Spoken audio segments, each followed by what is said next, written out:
Whenever you're ready to drift off, make yourself comfortable and let your breath fall into an easy rhythm. Tonight, let's quietly explore small rooms and steady hands, places where ordinary work becomes a soft lullaby. We'll begin in a Roman bathhouse before sunrise, where warm tiles answer light footsteps and a brass strigil waits on a ledge. Then we'll move beside a calm river in Song-dynasty China, where pulp turns to paper and new sheets lift like quiet clouds. After that, we'll pause with a windmill keeper on a Dutch polder night, listening to gears settle and timber breathe.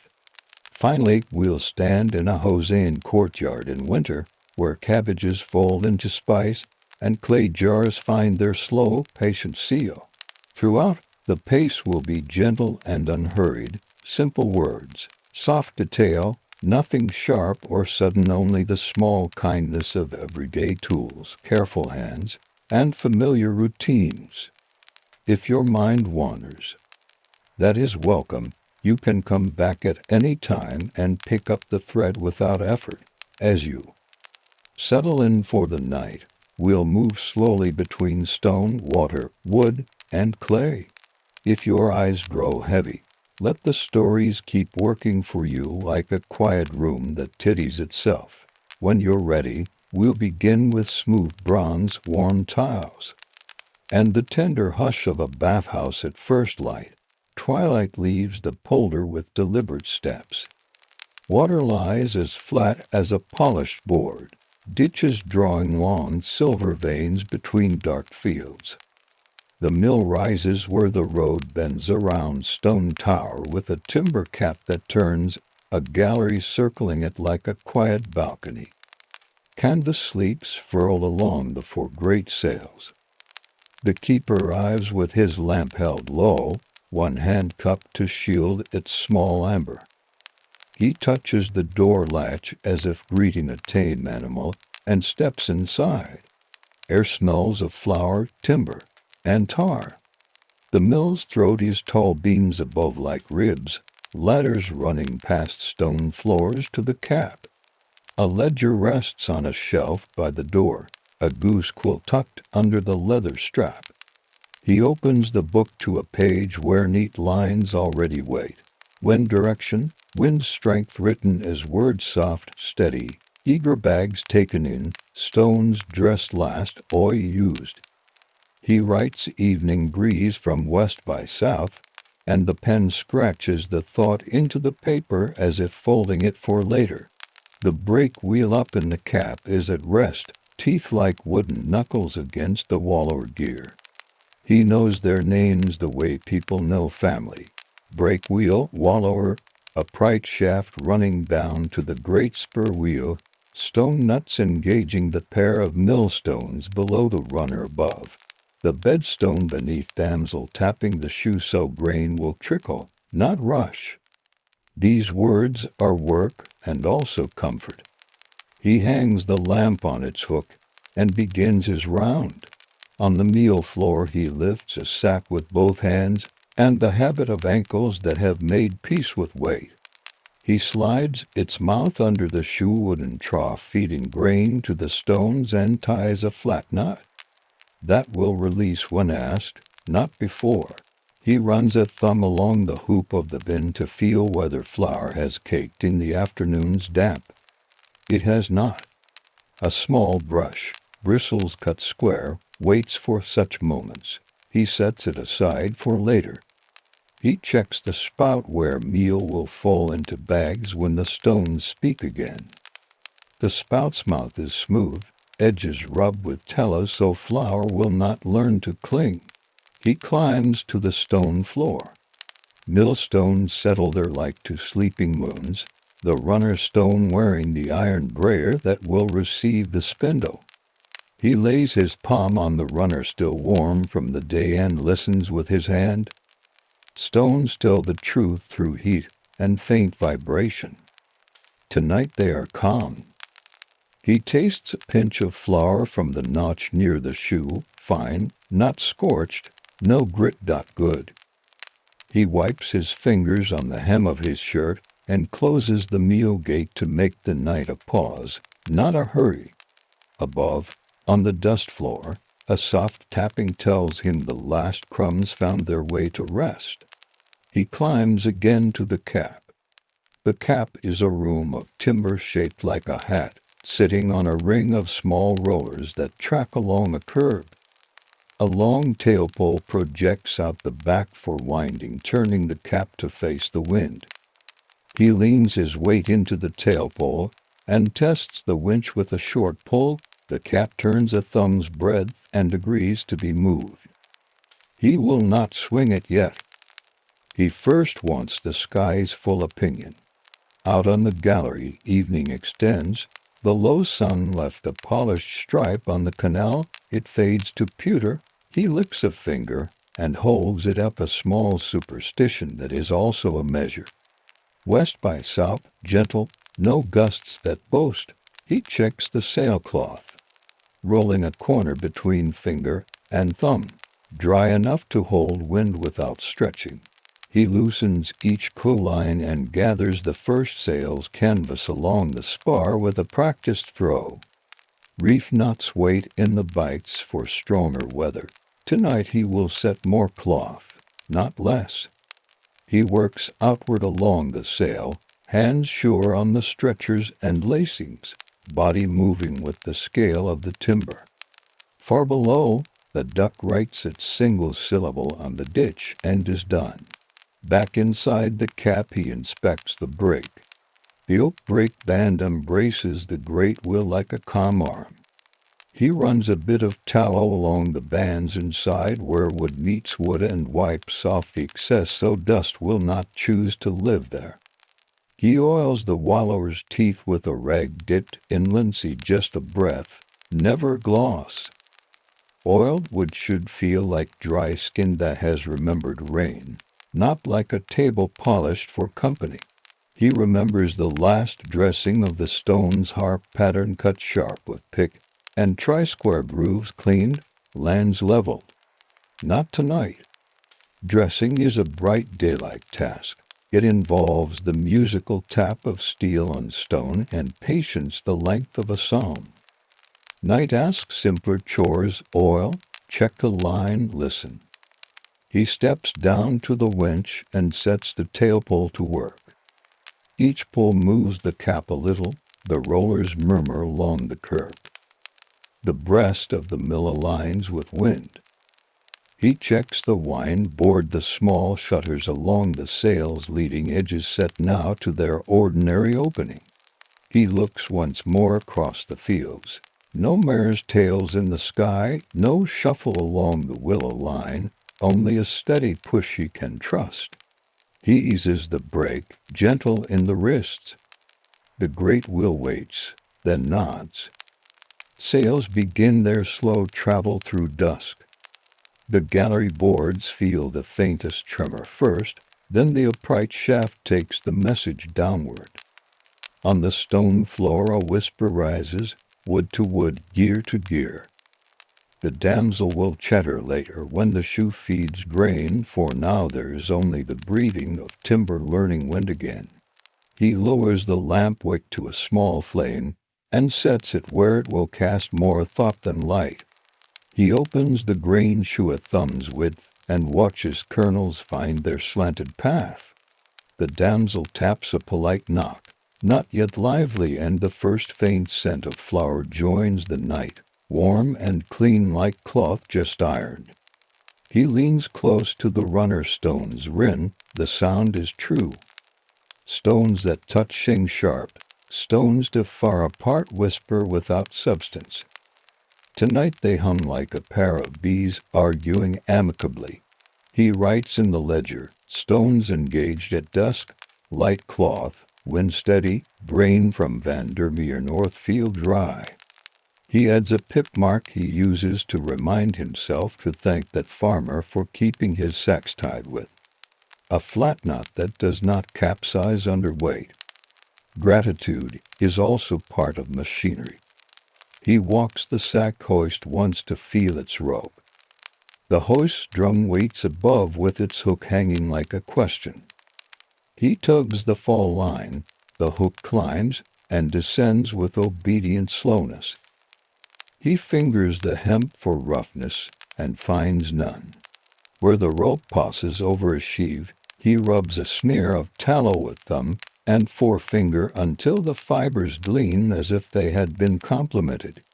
He checks the trapdoor in the meal floor that will open to let sacks rise if night work asks for more grain.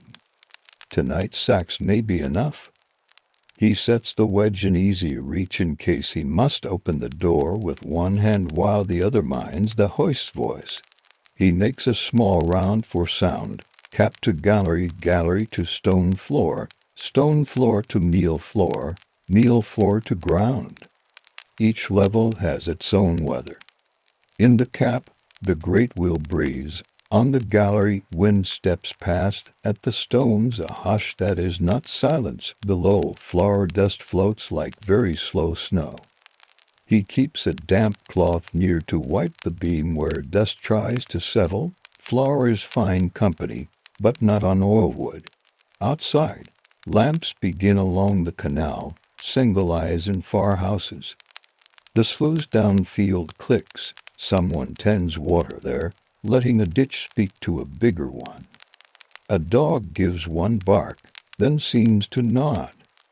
The keeper loosens his shoulders and stands with his palm on the upright shaft, feeling the mill's pulse. It beats steady. He lowers the brake a little to keep the pace modest. He will not chase the night. The work prefers to last. A final check before the first proper hour. The runner's dressing still bites, not grabbing. The meal spout mouths the bag cleanly. The damsel's chatter is still polite. The tailpole's chain holds its temper. Canvas moves as if listening. He trims the lamp wick to a neat oval and closes the ledger for now. He will open it again when sacks need tying and when wind changes sentence. He sits on a low stool and eats 2 slices of cheese with bread, washing them with a cup of small beer. The cup lives under the ledger, the beer lives in a stone bottle by the door. He chews slowly, not because of rules, but because the mill suggests it. Food taken fast makes the hands argue with the ropes. Night places itself fully across the fields. The sails, now invisible except as darker crosses against darker sky, carry the work without comment. Inside, the keeper tiddies the heap of empty sacks into a lean that will not fall and smooths the sweepings into a pan for tomorrow's pig. He wipes his hands on the cloth kept for hands alone and listens to the mill say what it always says when things are right. I turn, you watch, the grain becomes what it intends to be. Wine chooses its lane and keeps it. The sails accept the pressure and return it as patience. Down at the stones, the first flower gathers in a hush that lifts like breath from a sleeping animal.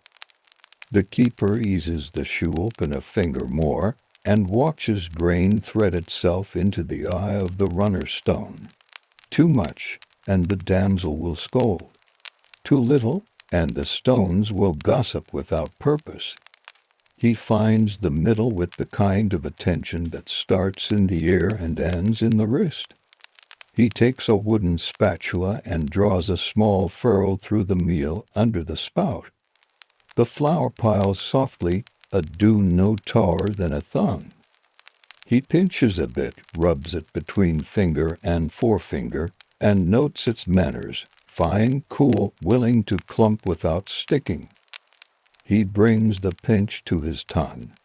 Sweet enough, no scorch, no whisper of grit. He nods and tips the first bag so the stream falls clean into its open mouth, burlap catching the warm powder with gratitude. The brake asked for trimming as wind settles. He climbs to the cap and lays one hand flat on the oak band, the other on the lever. He lifts the band from the wheel a leaf's breadth. The wheel answers by lengthening its sigh. He listens for the small tick that means a tooth on the wallower is greeting its partner well. If a tick turns sharp, he lowers the band a whisper to restore courtesy. Brakes are not muzzles, they are reminders. Outside on the gallery, he tests the air again. The west by south has strengthened politely.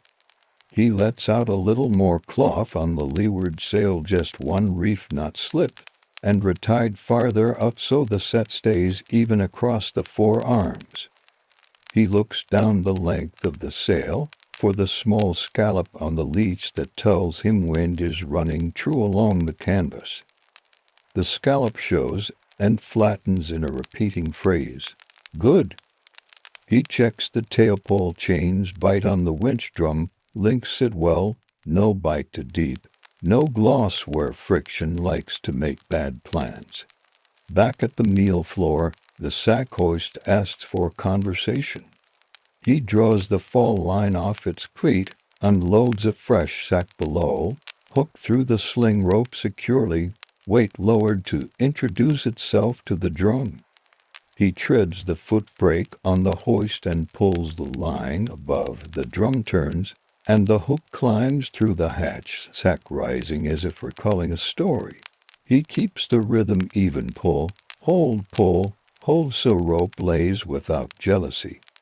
The sack tops the hatch. He snubs the line to the cleat and guides the load onto the upper floor with a touch of the hip and one hand on the canvas belly. He never stands beneath a lifted sack. That is not fear, it is the same thought that keeps hands from fire. Between hoists he spreads two empty sacks on the floor and smooths their seams so they will behave when asked to fill. He rubs tallow into the throat of one bag whose threads had learned to rasp. The tallow gloss is thin, just enough to teach flour to slide rather than cling. He checks the ties flat, not round. Flat ties unfasten with goodwill and do not become stones in a pocket. The damsel's chatter becomes a polite conversation. Tap, tap, grain striking wood as it walks. He puts the side of his head near the shoe and hears the telling that every miller learns. A pitch too high means the shoe is light, too low means the stones are too hungry. He lifts the shoe's small wedge and nudges it only the width of a reed's blade to steady the fall. The change sings back immediately. Tap becomes the measured little hand that leads a dance. He steps to the stones and places the back of his fingers against the runner's rim. Warmth, not heat. He drips a breath of water, just 3 drops from a reed tube into the eye. The drops disappear without his. He does it not to quench, but to remind flour that moisture is a friend at this hour. In damp seasons he would not bother. Tonight the air is honest and asks only for this gesture. A mouse would not starve here, but the keeper does not invite it. He sweeps Neil sweepings into a shallow pan and covers the pan with a board, leaving just a finger of air. In the morning the pig will inherit this gentle fortune. He checks the corners for husk and straw and finds none. The daytime lads swept well. He leaves a small wedge of wood on the sill by the ladder where his hand will find it blind useful for a sticky latch or a talkative wedge. He opens the ledger and adds a line, wind risen 1 degree, cloth let break lifted a hair, meal fine sweet. He draws a single diagonal slash across the pages, margin the mark he uses when the mill's moved. And his own agree. Pages with many slashes are the ones he turns to in winter when wind sulks and the wheel complains. They remind him that the mill remembers how to be happy. Flour accumulates. He slips the filled sack off the spout and ties the throat with returns and a flat tub, then presses the knots cross with the heel of his hand to teach it to sit. He drags the sack to the weighboard, hooks it, and lifts the steelyard's arm until the iron rider balances the beam. The weight settles into place with the small authority of iron behaving. He chalks the number onto the sack's side, and the ledger's line then tips the sack onto the waiting pallet, 3 across and 2 deep, leaving a quarter for his feet. Wind has lessons to give. It shifts a half point. He senses it first in the tone of the wallower, a change, not quite a complaint, but a reminder. He climbs to the cap, sets his shoulder against the tailpole, and dogs the winch a quarter turn. Rollers murmur, the cap obeys, the mill faces the breeze straight as a cool line. He tries the brake band, lifts it 1 leaf breadth, and feels the change travel down the upright shaft to his palm. The mill is a single instrument played in 4 registers. He tunes it with his body. He lifts the oil rag again and walks the gear teeth just a smear, then none wiping with the rag more than applying. Excess oil is an invitation to dust to behave like a guest and stay. Better to send it home. He touches each bearing with a knuckle dot cool. He tips a drop of linseed onto the wind shaft's leather collar, rubs it in with his thumb, and wipes the thumb on the rag until it shows only memory of shine. In the quiet between tasks, night adds its own work. The canal answers the sails with modest reflections. A plover calls some distance off, then believes itself answered by silence. From a far farm a door closes with the sound of proper carpentry. He sits a moment on the stair and lets the mill take the lead. He has learned that a good night is one in which he does not invent needs for his hands. Still, there are courtesies no one sees. He rubs a soft stick of charcoal across the chalkboard where daytime tally remains and writes a fresh column for night. He sets out 3 empty sacks where the next will fall without needing to look. He turns the meal chest's lid hinged back and forth twice, hears no squeak, but touches it with a breath of oil anyway. Tomorrow's hinge will thank him in silence. He trims the lamp wick with the small knife and wipes the knife on his trouser hem because the cloth knows this kind of stain. A law asks for a check of the stones dressed through sound rather than sight. He slides a small wooden mill bill across the runner's rim while the stones turn, just touching. The bill sings a thin note that rises and falls as lands pass beneath. If the note thickened, he would plan to dress in daylight. It stays even, a thread pulled from a spinner's wheel. He puts the bill back in its box, feeling a satisfaction that does not need applause. From time to time he lifts a hand to the meal spout and lets flour fall into his palm. He flattens it with his thumb and draws a line across the pad. The line stays crisp, not collapsing. He blows the flour away and it leaves his skin clean, no greasy feel. Good grain in, good flour out. The mill keeps its end of an old conversation.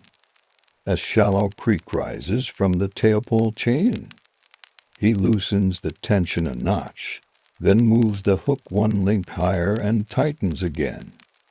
The creek recites its last syllable and is done. He smiles half-mouth, like most millers. He likes problems that explain themselves and tools that accept quiet corrections.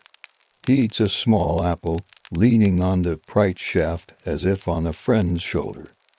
Juice climbs his wrist. He wipes it with the same cloth he uses for hands, not for oil. He throws the core into the ditch outside, where eels will make their own arrangements. He drinks 1 sip of beer and sets the cup where his foot will not find it in the dark. Now sacks and gears ask less and hold more. Flour falls with the persistence of snow and a friendly storm. The mill's talk becomes the night's heartbeat. He writes one more line in the ledger. Tailing wind modest, stones cheerful, first 6 sacks drawn. He draws his diagonal slash. Then adds a dot, the mark he uses when flour has the taste of good weather. In another hour he will check bolts and sieves, tie more sacks, and feel for dew under his palm on the gallery rail. He will test the canvas again and consider whether to reef a panel if the breeze grows opinionated. He will bank the lamp and listen to the mill ask nothing of him for a full minute. For now he stands and lets the upright shaft pulse into his hand. Timber remembers wind, and wind remembers the hinge of the sea. He is only the translator. Midnight approaches the fields like a careful cat. The breeze cools by a finger. Up on the gallery, Dew begins to think about forming. He feels it in the rail before he sees it on canvas. He runs his palm along the leeward spar. The cloth drinks a trace of damp but keeps its shape. A small reef will be wise. He eases the brake until the sails settle towards stillness, then slips the seizings on one panel, taking a hand's breadth of canvas in, knotting with the same flat honesty he uses for sack ties. Not a scold to the wind, just a polite suggestion. Break off again. The cloth takes the breeze with new manners. Below, the damsel keeps time with the shoe tap grain flowing without opinion. He widens the shoe a reed's width, then closes it back. Experiments teach hands. Sacks fill at the meal spout, one after another. He dresses the meal into grades by feel and sieve. A bolter-long cloth cylinder waits for daytime runs. At night he works with hand sieves and quiet judgment. He scoops warm meal into a shallow tray, sets a medium sieve over a low tub, and moves his wrists in small circles. Fine flour rains down like an idea agreeing with itself. Coarser middlings remain. He sets the fine into bags marked with a chalk die. The middlings he tips to a sack marked with a chalk to for morning's second grind. Bran waits in a third sack for pigs and small loaves that welcome texture. He notes the shift in tone from the stones. The runner hums a hair lower, moisture rising in the night, grain answering. He opens the grain gate a finger's breadth to keep the dress fed, hungry stones heat. He touches the rim again with the back of his fingers. Warm, not warm enough to ask for worry. 3 drops from the reed tube vanish into the eye. The hum steadies, like a singer finding center. Hoisting becomes a rhythm all its own. He clips the hook through a fresh sack, treads the hoist's foot brake, and pulls pull, hold rope laying tidy on the drum, never crossing in a jealous tango. At the hatch, the sack noses up. He slips the wedge under the hatch lip so it stays cooperative, swings the sack to the pallet, and eases the foot brake so the hook returns to the meal floor. Each move is small, persuasive, and repeated until repetition no longer feels like a loop but like a long line being drawn across the night. Between hoists he tends to small courtesies. He rubs tallow into a spot on the tailpole chain where a dry link had begun to explain itself earlier. He wipes the surplus with a rag so grit won't learn to live there. He checks the cooline knots for the reef he made a moment ago. The knots sit as if they had been born that way. He turns the lamp wick with the tip of his knife to keep the flame modest. Lamplight that boasts will trick eyes. He prefers truth to show itself. Back up in the cap, the brake wheel's teeth step neatly into the wallower. He listens to their conversation. A light scrape that wasn't present an hour ago clears its throat. then disappears when he touches a thumb of linseed along the face of one tooth that felt a shade dry.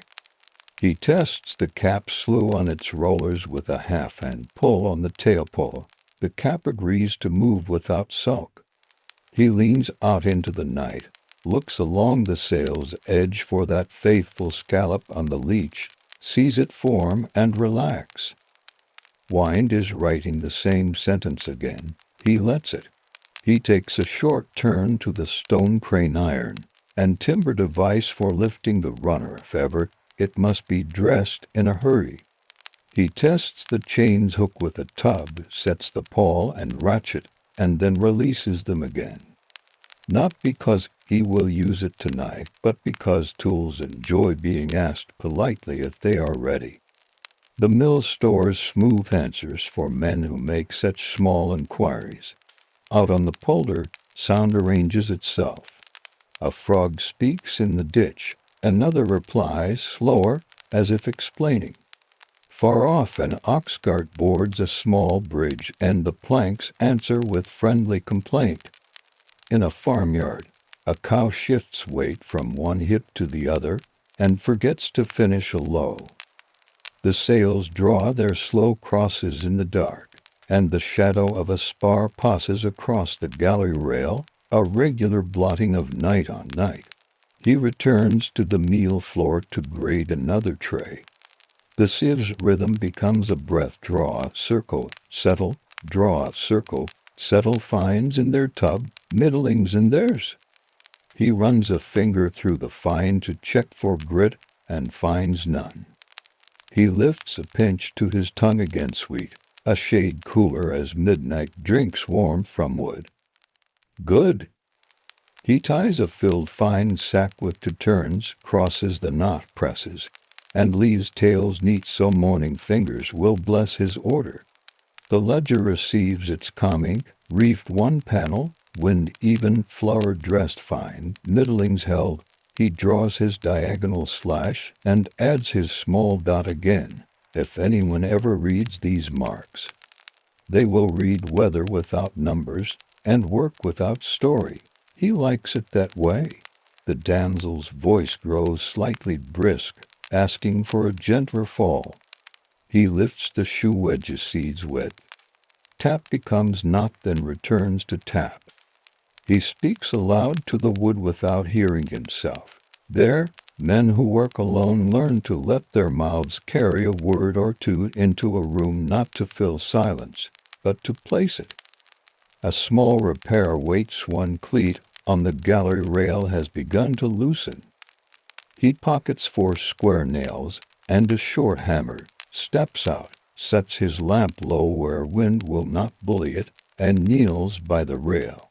He works iron into oak with patience, tapping until the nail head seats flush without bruising the grain. He gives each nail a final whisper tap that is half compliment. The rail answers with that dense wood sound that pleases joiners. He pulls the reef line once more to feel its truth and goes back in. He checks the sack hoist drum for even lay. Rope sits like well-stacked straw. A single cross begins to think itself into being near the right flange. He lifts that coil, lays it a thumb to the left, and the idea ends before it becomes a habit. He slides the leather brake shoe on the hoist drum with a little tallow. It will catch cleanly when asked. He eats the rest of his bread, now tasting of flour that floats in the air.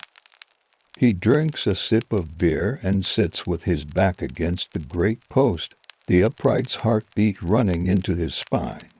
He closes one eye and then the other to check lamp flare against the stone's pace.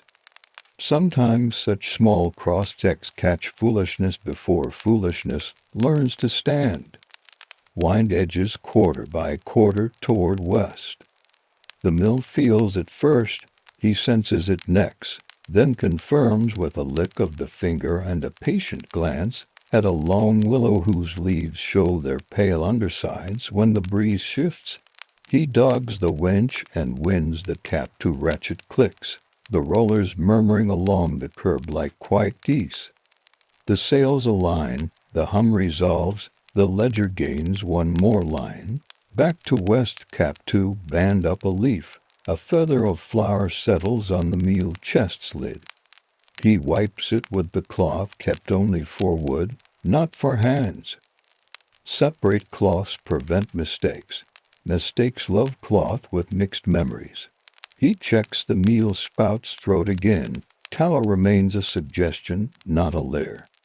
He opens a fresh sack, shakes it once to wake the burlap, and fits it under the spout. The stream begins again, constant, warm as mild breath. A cloud shifts across the moon, turning the ditch to slate. He steps to the gallery and leans on the rail he mended. Dew is present now, his palm comes away silver. He decides to reef the opposite panel to keep balance exact. Break, reef, set, break off the same small dance, performed without thinking, and therefore performed well. Back down he sets middlings into the shoe for a light second pass, easing the stones a shade closer with the tentering screw. He listens hard, no kiss of stone on stone, only the lower register of work. The second grind falls finer. He sifts again. Bran lifts aside with a small papery sound. He ties the second pass flour into sacks chalked with a simple tube, then adds a stroke beneath his own private sign for good enough for morning loaves. He turns the lamp wick down, not to starve it, only to teach it humility. He places the small wooden bill back in its box. He rubs the wallower's shafts with the rag again, and hangs the rag back on its nail where it looks like a tame animal sleeping. He stands still a full 10 breaths, with one palm on the upright shaft and the other on the brake lever. The mill says, in its slow way, I am carrying, you are listening, we are on time. Outside, the horizon shows the faintest rumor of paling far off beyond the west. A trick of the eye the night plays on itself when hours are deep. He smiles at being fooled again. He checks once more the clewlines, the reef points, the tailpole chain. All Sid has chosen. He ties a spare knot in a loose end so it will not learn to whip. Knots, like men, enjoy having something to do. Inside, sacks line themselves in tidy families. Chalk marks legible, throats pressed flat, tails tucked. The floor shows a map of swept arcs leading to the pan, each stroke long. Each stroke pointed toward the door. He leaves the broom bristles up. A simple commandment against curl. Wind holds, stones hum. The night agrees to go on agreeing. Small hours arrive with their peculiar fairness. Wind neither flatters nor sulks. The sails trade pressure for motion and long, even sentences.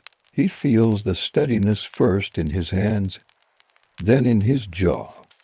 Where he has not clenched for some time, the lamp lifts a patient oval of light on timber.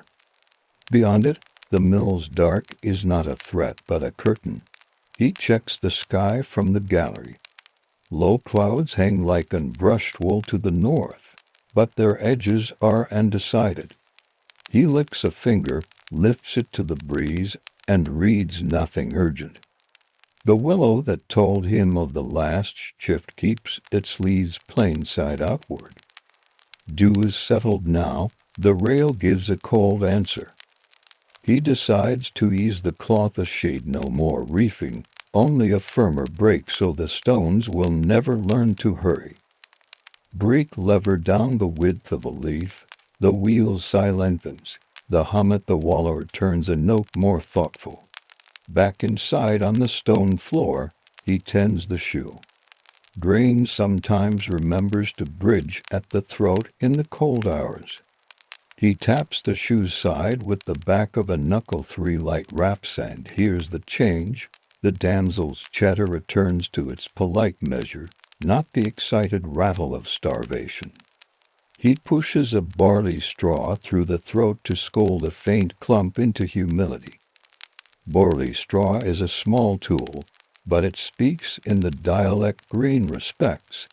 Sacks have grown into families along the meal floor. He keeps their order with chalk, a straight stroke for first pass flour, double stroke for second, a circle for bran, a modest triangle for mixed a farmer's request for pigs with manners. He chalks numbers, too, but the marks tell him what his body already knows. He weighs a filled sack on the steelyard, rides the iron weight along the notches until the beam comes level, and listens for the tiny wooden creak that always accompanies balance. Numbers matter, the sound of balance matters as much. He takes a turn to the cap again. The rollers on the curb have a way of speaking shyly when night cool finds them.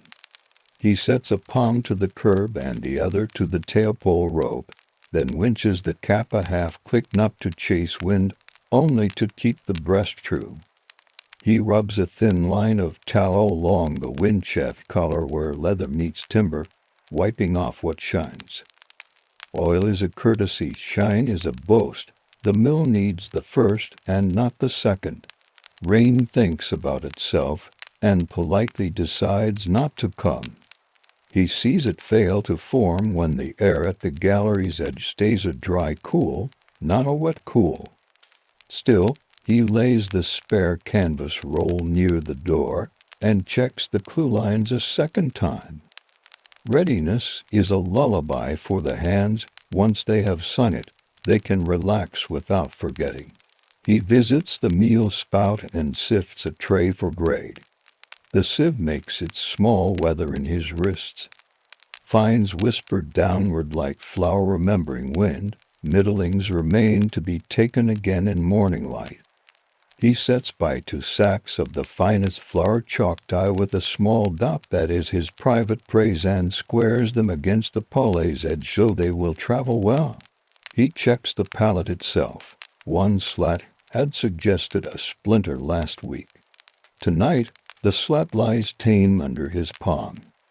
He gives it a half-stroke of the small plane anyway. The plane's shavings curl like yellow ribbon and fall like notes at the end of a tune. Hoist work settles into a low song. He threads the hook, treads the foot brake, draws the line, listens for rope laying true, and keeps his body steady so the sack's swing never grows into a story. At the hatch, he sets his hip and hand to guide, then snubs the line and lets the load become future flour. On the meal floor he coils the fall line in even loops and lays it where his foot will not court it later.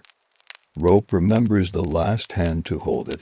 He tries to be a hand that teaches good memory. The ledger waits.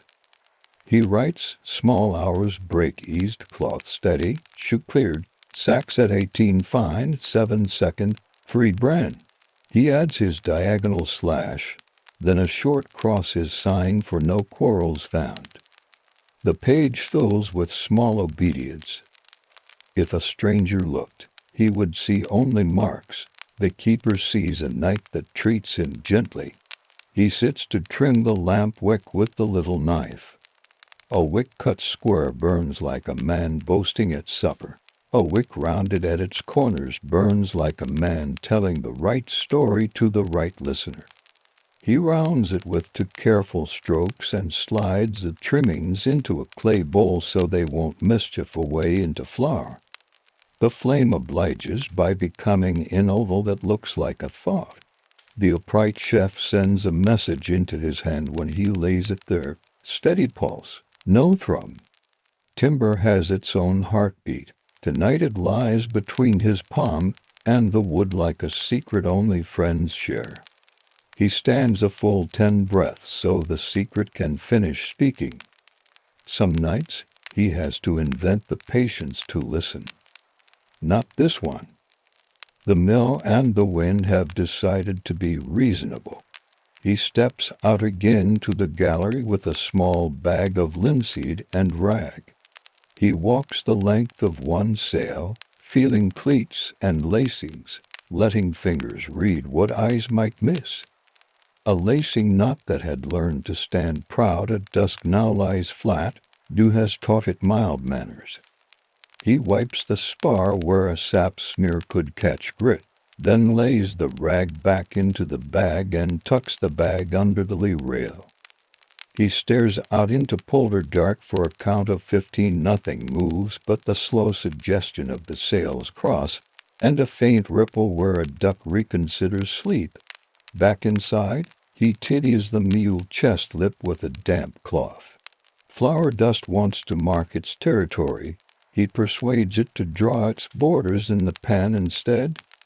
He slides the pan slightly and sets a stick across it so a mouse, should one forget itself, will choose a different story. He wipes the steelyard's beam and touches the iron rider with a finger so his skin will remember its chill and not drop it in the morning. A small squeak pretends to be new at the waller. He places a finger on each of two teeth as they pass. One feels dry, not rough. He rubs a breath of linseed into that single tooth and runs the brake band down a leaf to let oil think, then lifts the band again. The squeak leaves the room like a guest who remembered something important at home. He smiles with half his mouth. He eats a slice of cheese with an apple wedge and considers the sacks. Stacking is a craft. He builds the pallet as if laying a wall, sacks crosswise, then lengthwise, corners married without forcing. He leaves a small chimney at one corner so air can travel between cloth and cloth. Flour naps better when it can breathe. He runs the flat of his hand along the stack and checks that nothing says I will tumble when a cart looks at me. Nothing says that. He ties a loose tie tighter and gives one tail a firm press that teaches it to lie quiet. Wine makes a mild offer of more. He chooses not to accept. It is the hour when men take a necessary risk to feel the story change. He eases the brake instead and keeps the cloth as it is. The hum stays friendly. He lifts the shoe no more than a barley on to keep the feed from imitating pride. The stones answer with that sweet, even talk that means flour will be admired tomorrow by people who have no reason to think of stones. He opens a small shutter on the dust floor to let a draft carry the finest flour into a corner where it can gather away from bearings. The draft carries with it a night scent-wet field, a cow's quiet, faint peat. He closes the shutter to a sliver. He picks a belated husk from the damsel's path and flicks it into the pan. He brushes the shoe with the soft brush whose bristles he trims when they grow opinionated. The shoe returns to its tolerant whisper. At last, a little weariness suggests its name to his knees. He sits on the lowest stair, elbows on thighs, and studies the lamp flame until the moment passes. In the corner of the ledger he draws a single small circle, the mark he uses when he realizes he is being carried rather than carrying. The mill is doing the work. He is only its kind chaperone. He walks one last small round of the small hours. Tailpole chain, cooline knots, brake lever, waller teeth, upright shaft, damsel, shoe, meal spout, sack ties, pallet chimney. Each item answers like a child at roll call. Present. He nods to the present. Low on the horizon, the east, though still black, has become slightly less so. Not dawn, but the idea of dawn thinking of itself. He lets the idea pass through him without changing his hands. The trick of a good night is to make dawn feel like the next sentence rather than a period. He turns the lamp down 1/8 and leaves it. He draws the broom's long strokes toward the pan again, then stands it, bristles up, He puts his palm once more to the upright shaft and feels the mill's pulse answer. It beats exactly as it should at this hour. Patient, even willing. The last watch leans in with a pale suggestion at the far edge of fields. Not light yet, only the color before it. He answers by rounding the lamp wick another hair, bringing the flame down to a steady almond. The sails keep their unhurried crosses through the dark, a slow knitting that adds steady cloth to the heap of sacks. He checks the stones again in the way habit prefers, back of the fingers to the runner's rim, 3 drops into the eye, ear tilted to the damsel's polite tap. One stays in its lane. The shoe holds its measure. He lifts the tentering screw of breath to ease the bite as the night cools flour finer by itself. The hum softens, not to laziness, but to satisfaction. Weighing and stacking move into their closing cadence. He hooks each sack to the steered, slides the rider by notches until the beam finds level, and hears the faint wooden syllable that says enough. Chalk marks Blumai too, a neat circle for Brannan in orderly parade on burlap. Pallets accept new weight with no complaint, because earlier he squared their slats and planed the one that wished to become a storyteller. Between piles, he leaves a 2-hand corridor that will make morning footsteps tidy without thinking. Wind edges a little toward south. He feels it first in the wallower's tone, then in the notch of his jaw, then by the willow leaves that show the pale beneath when they rotate. He sets his shoulder to the tail pole and turns the cap to clicks on the winch. Rollers murmur, the curb gives its small approving groan. The mill faces the last hours with its chin level. He lifts the brake band a leaf breadth, the wheel breathes longer. Canvas accepts the new angle without learning bad manners. A light dew has found the cloth. He chooses not to free more canvas for that reason alone. Damp cloth grows heavy and would brag on the sails. He keeps the reef panels as they are, trusting steady wind over volume. He checks cooline knots by touch only, each one a little memory of his hands at dusk. They answer present. One last hoist for the night. He clips the hook, treads the foot brake, and draws the fall line and even pulls pull, pull, hold until the sack shows its round belly at the hatch. He wedges the hatch, guides the load to the pallet with a hip and palm, and lets the drum pay out under his foot's modest authority. He coils the line in open loops and lays it where morning will see order without needing to salute it. Back on the stone floor, he sets a hand sieve over a low tub and dresses a final tray of meal. Fine flour rains through like quiet weather. Middlings wait in their own sack for a second pass when daylight, and other hands arrive. He adds the last pinch of bran to the mixed feed, ties the sack with the modest triangle chalk, and lays it closer to the door for the farmer who asked for pigs with manners. The request makes him smile again without showing teeth. The cap receives its share of courtesies before rest. He climbs to the top room, lamp small, and runs the oar rag lightly along the brake wheel's teeth, not to gloss, only to show kindness. He checks the leather collar at the wind shaft and rubs one more breath of linseed into the seam where leather meets hook. He brushes flour from the wallower's rim with the soft brush that never touches anything but wood. The brush lives in a box with a lid. The lid closes with the sound of politeness. He eases the brake and listens to the sails speak their last paragraph. When the right moment arrives, felt in the belly more than in the ear, he draws the brake band in one long, even pull.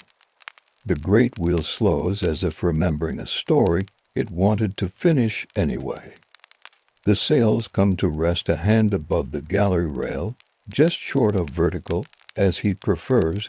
He can reach their lacings without inviting wind to argue. The mill answers the break with a final sigh that is not defeat but agreement. Out on the gallery, the darkness begins to sift itself. He feels dew in the rail and in the beard of the canvas.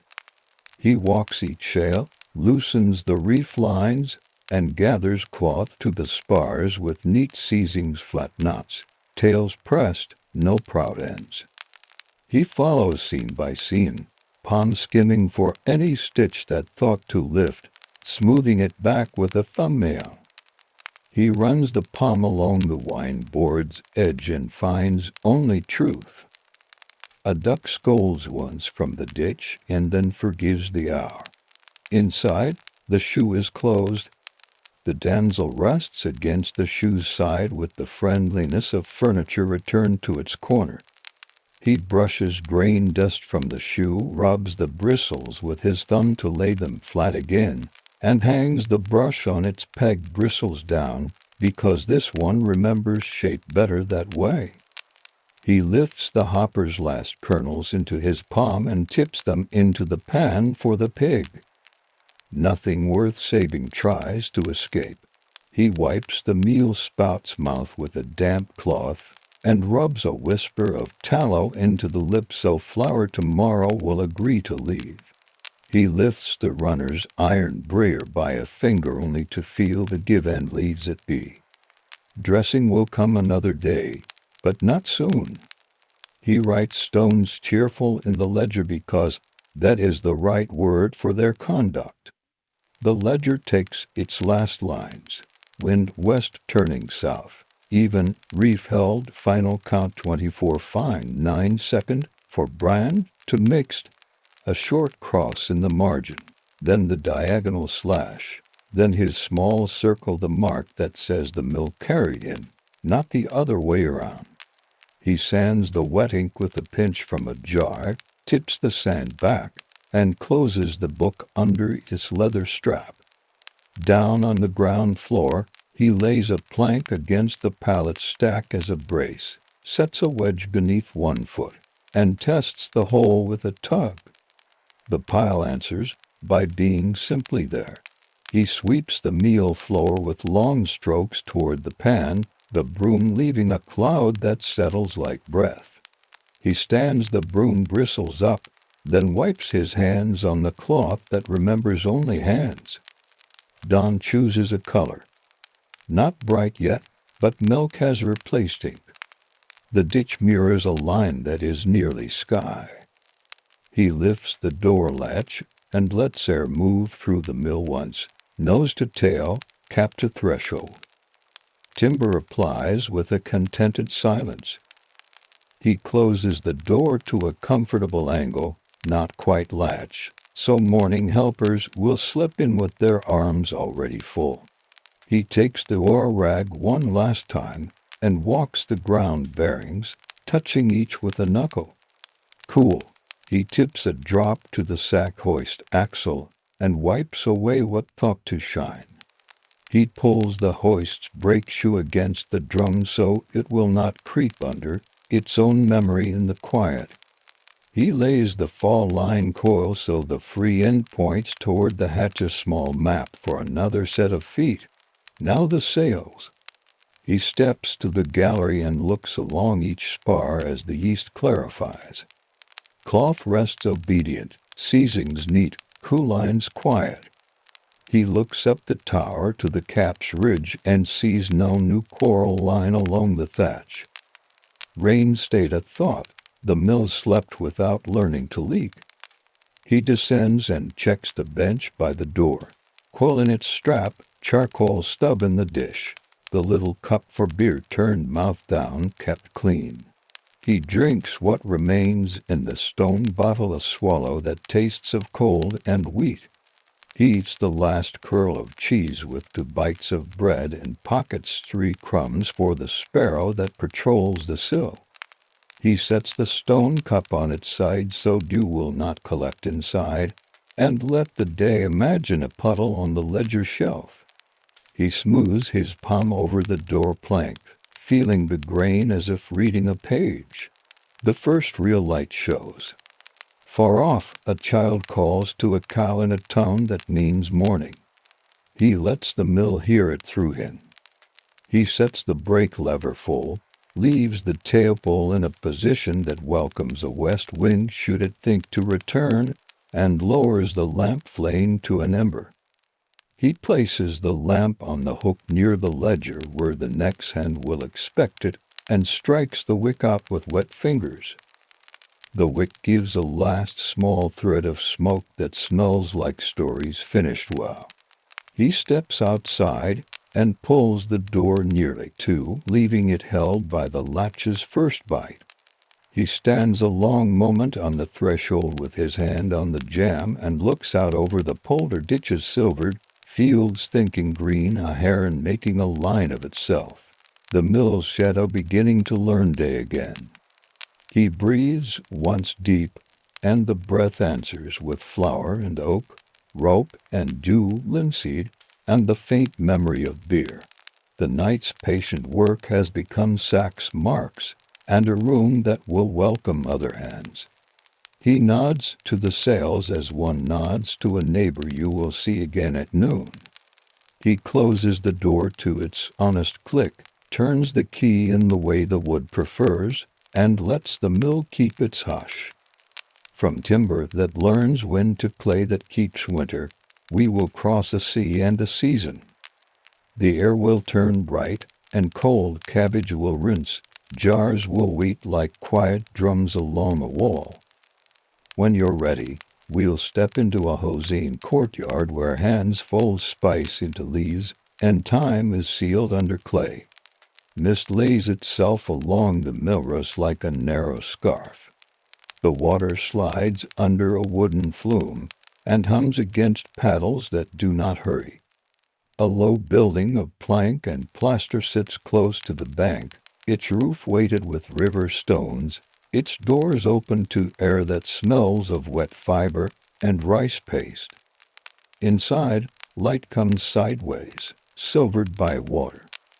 The room answers with quiet, a drip at the vat's lip, a soft clap where a felt stack settles, a mallet lifting and falling with the steadiness of someone who knows a day by its sound. The vat is the heart waist high, wide as two outstretched arms. Its skin is smooth wood, soaked and seasoned, brim hugged by a rim of bamboo that has learned the curve. Inside, pulp turns the river into pearl. Mulberry bast, kozo bark softened and beaten, scraps of old rag, memory of stroich washed, steamed, stripped of pith, and beaten until fibers become long threads that prefer company. The foreman lifts a ladle and lets pulp fall from height to test the blend. It lands with a sigh, neither string nor lump. He nods. Today the river will take shape. On a bench beside the vat rests the mold, and deckle a frame of straight grain wood bound with silk cord, fine bamboo screens lashed in a lattice so even it looks like windless water. The mold lives under the deckle. The deckle fits over it like a lid that decides edges. A pair of workers stand hip to hip at the vat, sleeves tied back with tulle bands, aprons already damp to the knee. One dips, one lifts. Their hands move in the measured grammar of the craft. The dip begins with a shallow entry, screen slanting to let water meet it before pulp, then a quick forward push to collect a cloud of fibers. The lift brings the mold to the lip, held level, wrists steady, elbows quiet. The shake that follows is small but full of meaning, a gentle fore and aft to align long fibers, a side to side to knit crosswise strength, then stillness to let water fall in silver curtains. The deckle stays true, the screen holds its breath. A thin film becomes a sheet that is not yet a sheet. They couch it, turning the mold face down onto a felt laid on a low table, then lifting cleanly so the wet web lies behind, square and shining. Felt takes the newborn sheet like a soft back. Another felt covers it. A stack grows. Sheet felt, a book the size of a door written in water. The foreman brushes the mold's screen with a whisk of rice straw to persuade a stray fiber, or to remember their place. The whisk makes a dry whisper that the room understands. Across the way, a boar works at the beating trough. His mallet is wood, head thick as his wrist, face smooth with long use. He lifts and drops to a quiet count 4 at a time, then a breath, then 4 again.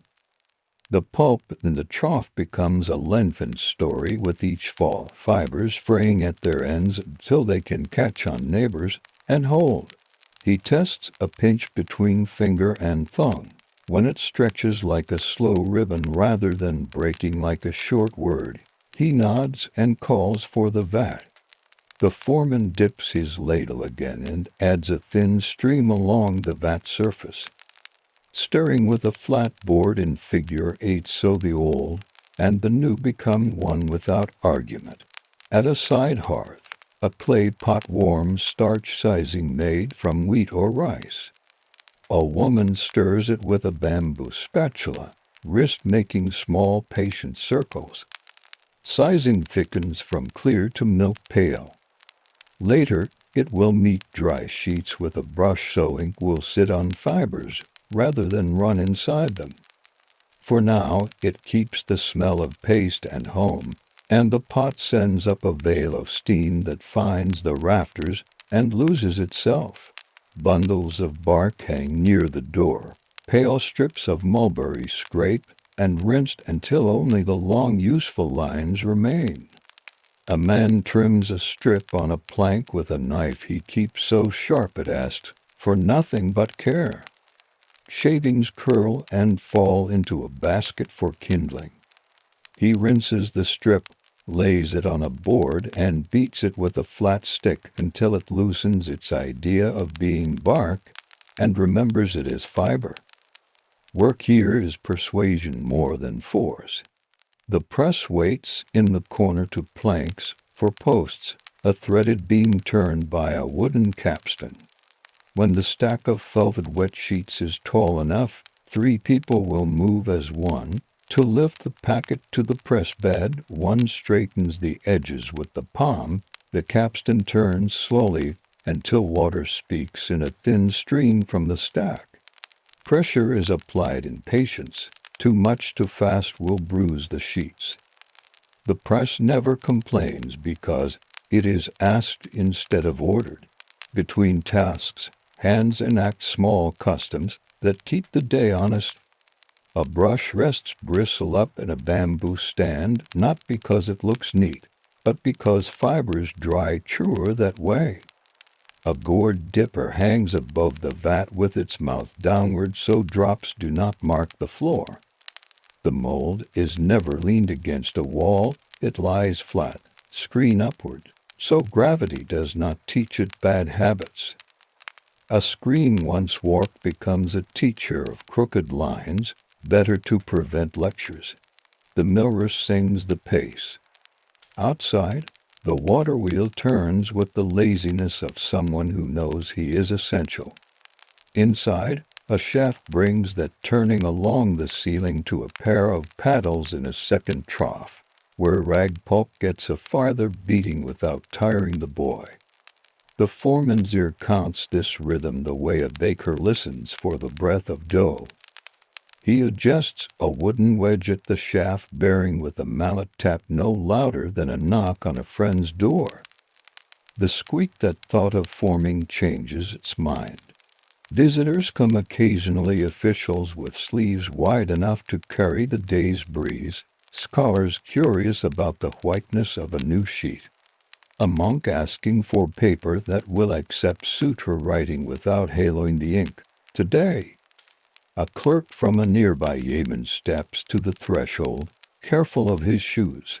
He holds a sample folded in for a letter from last year's batch. Like this, he says, but a breath heavier. The foreman accepts the sample with 2 hands, rubs a corner between finger and thumb, lifts it to the light to see the screen's signature, nods. He will add a shade more pulp at each dip and slow the shake a fraction.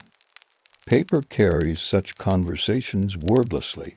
A small table holds tea, a kettle that remembers hot cups without handles, a jar with leaves dark as river stones. At the short rest, the workers sip without talking about thirst. Warm liquid travels the throat and makes arms willing again. Tea smells of leaf and a little of smoke. The boy with the mallet blows on his cup the way a sparrow might blow dust. He returns to the trough and counts 4 and a breath, 4 and a breath, and the day inches on like a raft with a good current under it. By the door, a rack holds sheets already pressed and parted from thought, hung with bamboo clips along edges that will later be trimmed. The room's air measured by mats on the floor and a strip of paper dangling as a little flag, stays in the right temper, neither damp enough to teach mold nor dry enough to curl corners. A woman walks the line and runs a fingertip along an edge. If a sheet lifts stubbornly, she murmurs to it as she eases it down with a dampened cloth. The murmur is for her, not for the sheet, but the sheet behaves anyway. Noon finds the vat halfway to empty and the felt stack high. The foreman decides the moment. He lifts the last mold with a little pump inside his wrists, so the water falls in the neatest curtain of the morning. The shake is just long enough to teach strength, just short enough to keep softness. He couches the sheet and lays the mold aside on a frame of pegs where air will touch the screen evenly. He wipes the vat's rim with a cloth so splashes do not dry to grit and later scratch a wrist. Tools thank you when you spare their future. He nods to the press. 3 people lift a packet felt, sheet hands spaced so weight rides across wood, not into fingers. The press bed receives it with a thud that means ready. The capstan turns. The threaded beam descends. Water begins to exhale from the stack, first in little glints, then in a thin, steady stream. It runs into a gutter that leads back to the millers. The room breathes with it. When the stream thins, the workers ease the pressure and unlace the capstan. They carry the packet to the separating table, where a woman with quiet hands peels each damp sheet from its felt, as if lifting silk from a sleeping shoulder. She lays the sheets onto drying board, smooth planks, edges aligned by a finger and thumb habit that will be the same tomorrow. The felt goes back to the beginning to make new sheets. The way bowls return to steam. A breeze from the door turns the mist outside into a lighter veil. The millress keeps speaking in low tone. Inside, the day holds its small vows. Dip, lift, shake, couch, press, part, hang, size. The room teaches anyone willing to listen that work can be a lullaby. The separating table becomes a slow stage. Damp sheets leave felt with a soft kiss, one after another, each lifted by the edges so the middle never learns to sag. The woman's hands work in mirror. Left thumb and forefinger catch the corner. Right palm slides beneath to bear the weight. Then both guide the sheet onto a smooth board. She presses along the edges with the pad of one finger, the pressure no heavier than a moth's foot to tell the fibers to lie together. A whisper of water answers, and is content. Beside her, another worker tends the felt. He flicks each square with his wrist to wake the fibers, then stacks them in a neat tower that gently remembers spring. Felt must be kept honest. Tired felt prints its own fatigue into the next sheet. He rotates the stacked every dozen pieces so. Weight distributes like fair news, not gossip. Sizing waits on a side bench, warm and patient in the clay pot. When a tray of boards holds enough newborn sheets, a woman lifts a brush the width of 3 fingers, bristles trimmed square.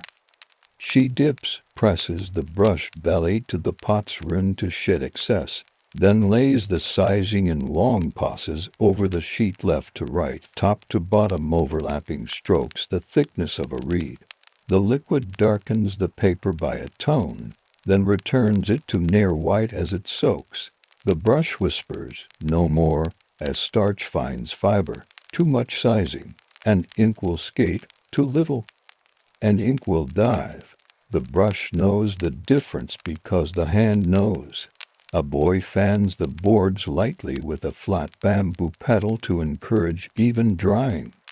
Not wine would pester corners, just a coaxing. He watches the dangling paper flag by the door. When the flag stirs steadily, he rests the paddle. When it hangs without a thought, he returns to his mild fanning. He has learned more weather from that strip of paper than from any almanac. On another bench, screens receive their quiet care. The mold's bamboo lattice is wiped with a soft cloth drawn in the same direction that fibers flow, so the weave keeps its temper. A small brass cone teeth fine as eyelashes coaxes away a rare stubborn hair left by felt. The screen is set on a rack to dry level, no leaning, no sun to warp, only shade and air. A screen that stays true gives a sheet its honesty. Surface flat enough for brush, texture faint as a recalled dream. Water matters. The foreman steps to the sluice and lifts the hatch a finger so a thin thread of fresh river joins the vat. He dips a ladle, smells it clean. No pond sadness tastes a drop between teeth and nods. Mineral will dry into a sheet's bones if you aren't careful. Too much hardness makes stubborn paper, too little and fibers slide apart. This river, at this hour, speaks the right dialect. If it did not, he would settle it with a scoop of plant ash or a cloth bag of sand hung in the flow, a small alchemy married to practice. The boy at the beating trough slows his count to match the vat's appetite. 4 strikes and a breath, then sometimes 3 and a longer breath. Pulp shifts in tone and feel through the day. He reads it with his mount. He runs a pinch between thumb and forefinger again and watches the thread lengthen without breaking. Long fibers make strong sheets, short fibers make soft ones. Today's order asks for both, strength for registers at the Yemen, softness for copied poems that should take ink like a careful listener takes a story. The press receives a second packet. Water streams a little cloudier, this time fine fiber, and the last of the day's eagerness. A girl sets a small wooden wedge under one corner of the press bed to correct a tilt the building learned last wet season. The wedge is thin as a slice of radish and does more good than a speech. She taps it twice, the stream evens. The foreman says nothing because he trained her to say nothing after doing something correct. When the pressing thins to a sigh, the separating begins again.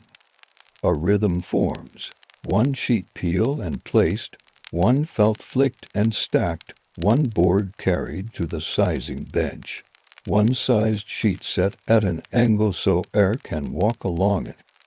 Between tasks, the workers rinse hands in a shallow basin and dry them on linen kept only for fingertips. The rest of their clothing stays damp because work and water arc in here.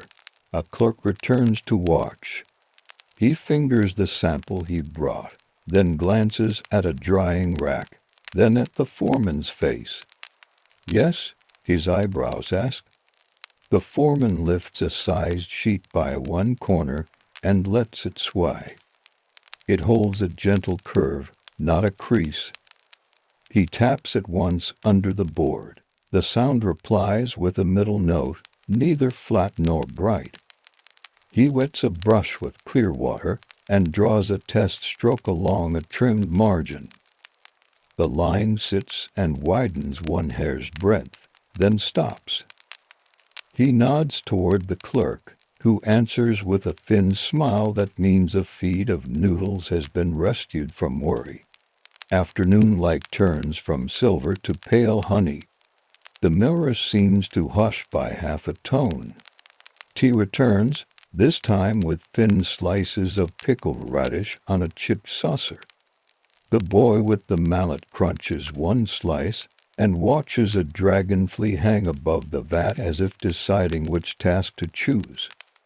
He decides to ask quietly, "Master, will the spring harvest make whiter sheets?"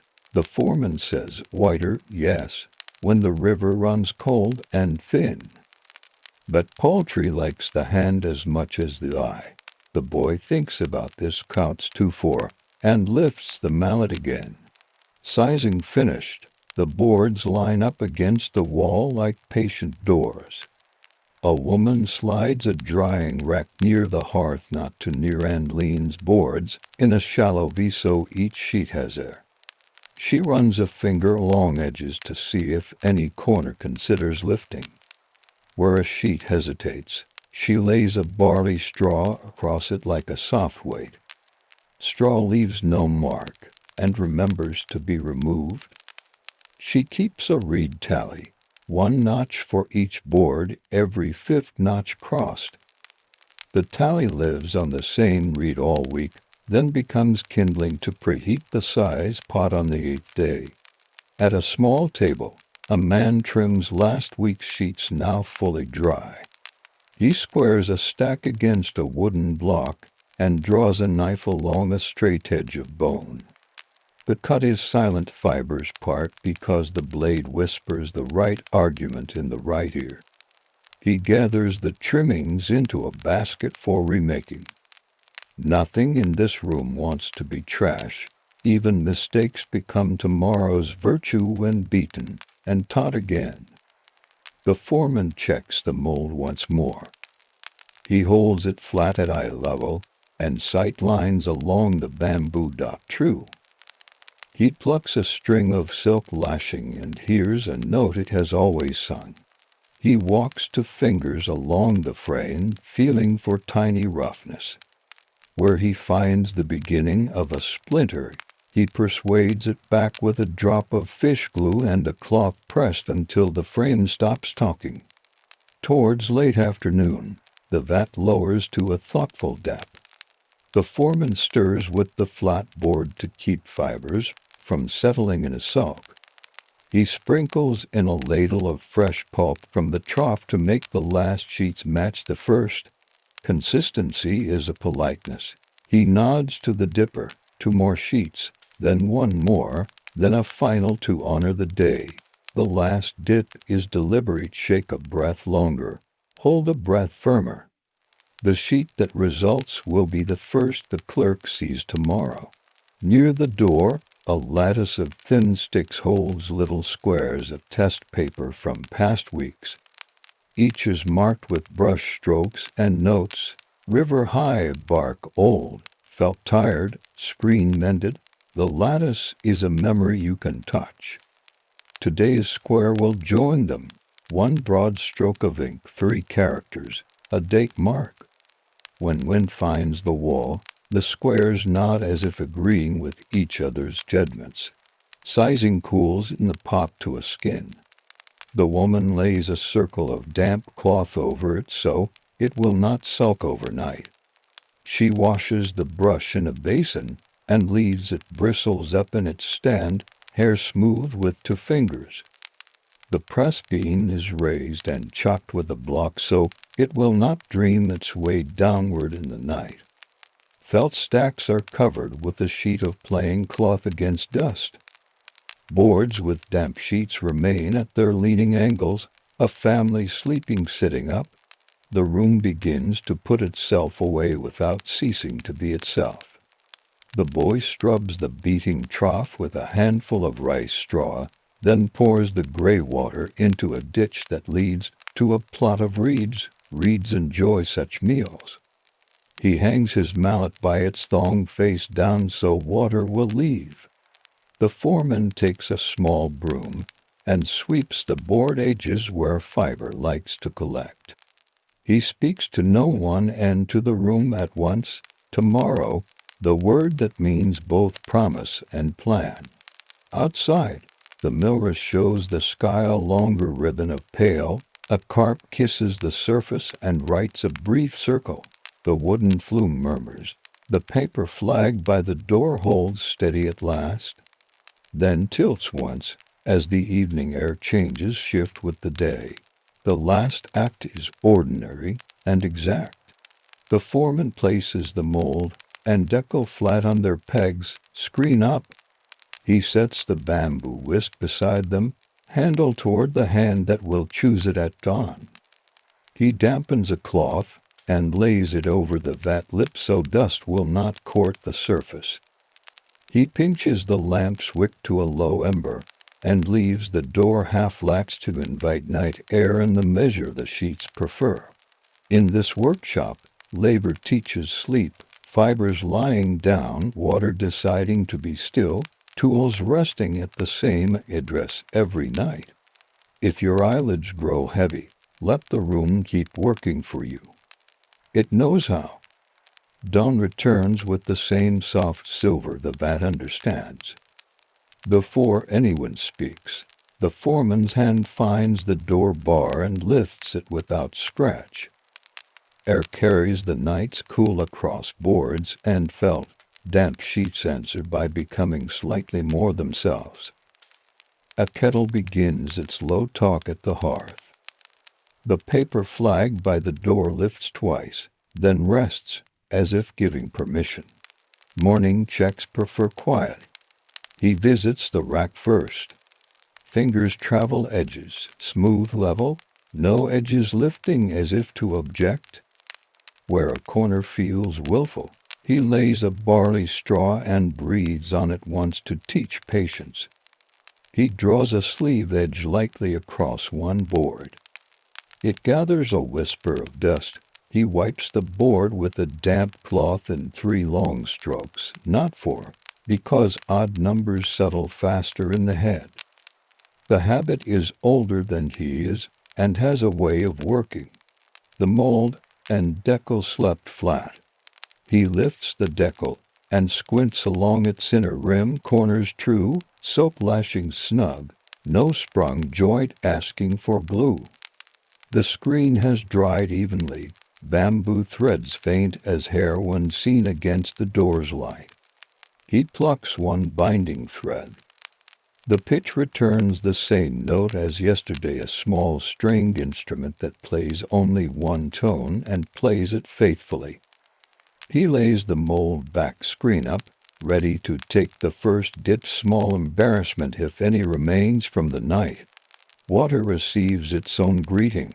He draws a ladle from the sluice and tastes a cool penny on his tongue, clear enough, not so soft the fibers will forget to catch. Not so hard they will grow brittle. He opens the hatch a finger's breadth. The thin thread that enters the vat is a traveler with good manners. The first dip is never a show. He stirs the vat with the flat board in a wide figure 8, writing a simple poem into the surface for the sake of the rhythm more than the words. Fibers rise and settle like fish deciding. He dips shallow, just to visit lifts, shakes in the small pattern longward, fore and aft to lay tails side to side to braid them, then stillness to let water become a curtain. He couches on felt. A pale web stays behind, clean as morning breath. Sometimes the first sheet of the day is set aside with affection to become a sample. Today it goes into the stack with the same fate as its brothers. The boy arrives yawning with ceremony, hair tied in a short knot. He checks the beating trough with 2 fingers and a face that can read pulp in the dark. He adds a ladle of water to wake yesterday's remnants, and begins the Malay's pace 4 and a breath. That rhythm has been good for months. He keeps it. When the mallet face finds a new nick, he turns the tool a quarter so a fresh surface meets the fiber. The older men watch without looking.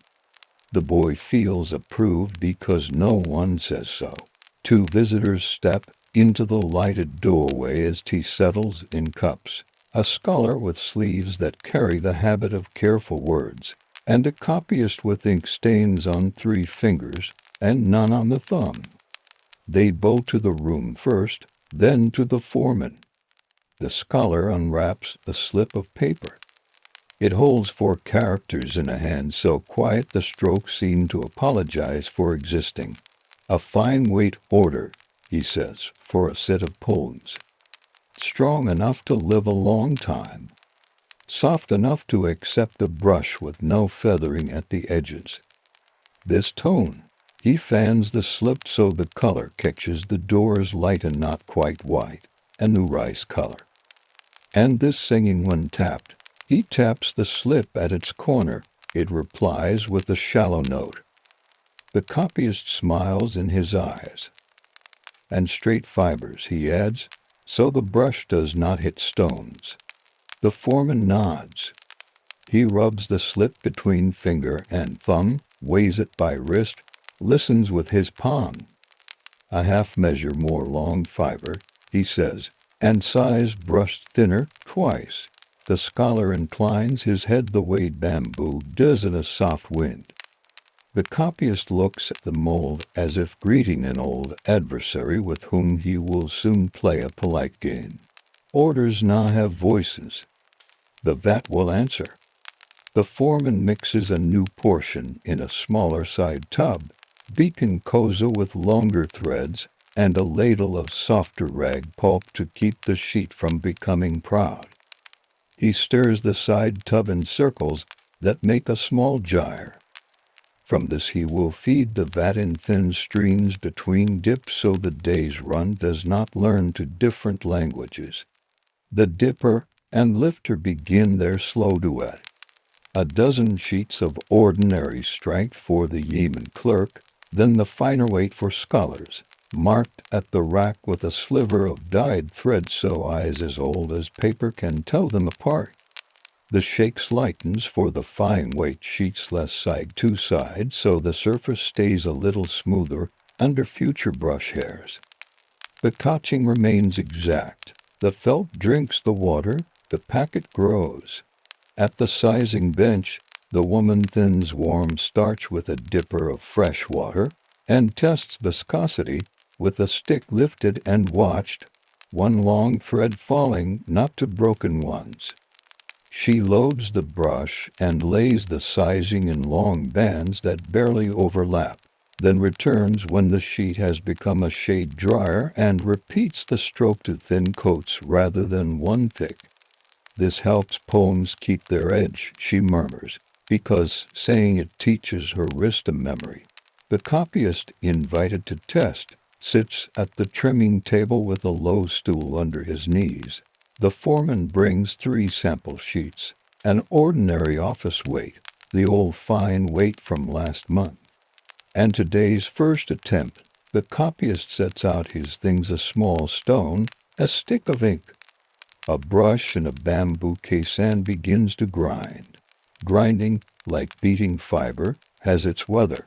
He adds water and drops, circles the stick in patient rounds, listens for the change in sound when water stops being water and starts being ink. He lifts the brush, its hairs tapered like a wet reed, and writes the same character on each sheet, a simple one with a long stroke and a turn. On office weight, the stroke sits with a halo the size of a breath, acceptable for lists and tallies. On last month's fine, the line holds true, then spills a hair at one corner. Remembering a day the sizing was proud, on today's first attempt. The line begins like a quiet promise and ends without feather. Then shines for an instant before going matte.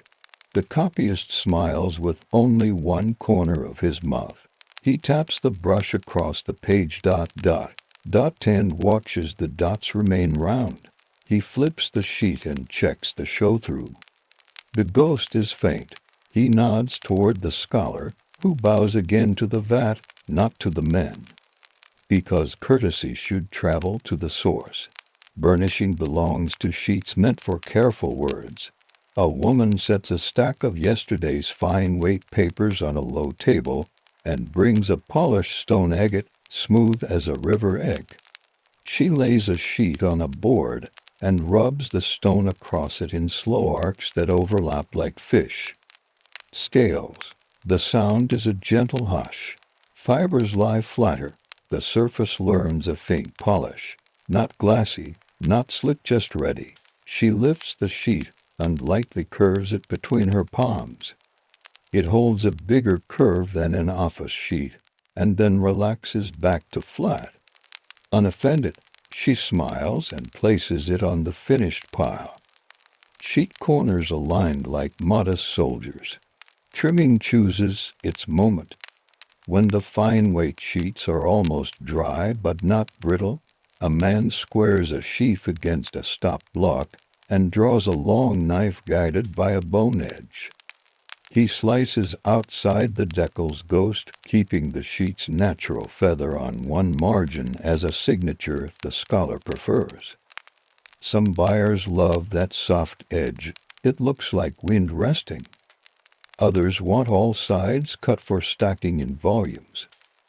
The man marks the bundles with brush characters that say poem, soft, office, and ties them with narrow reed strips that untie without complaint. Back at the vat, the boy's mallet slows to 3 and a breath. The fibers have given what was needed for the scholar's order.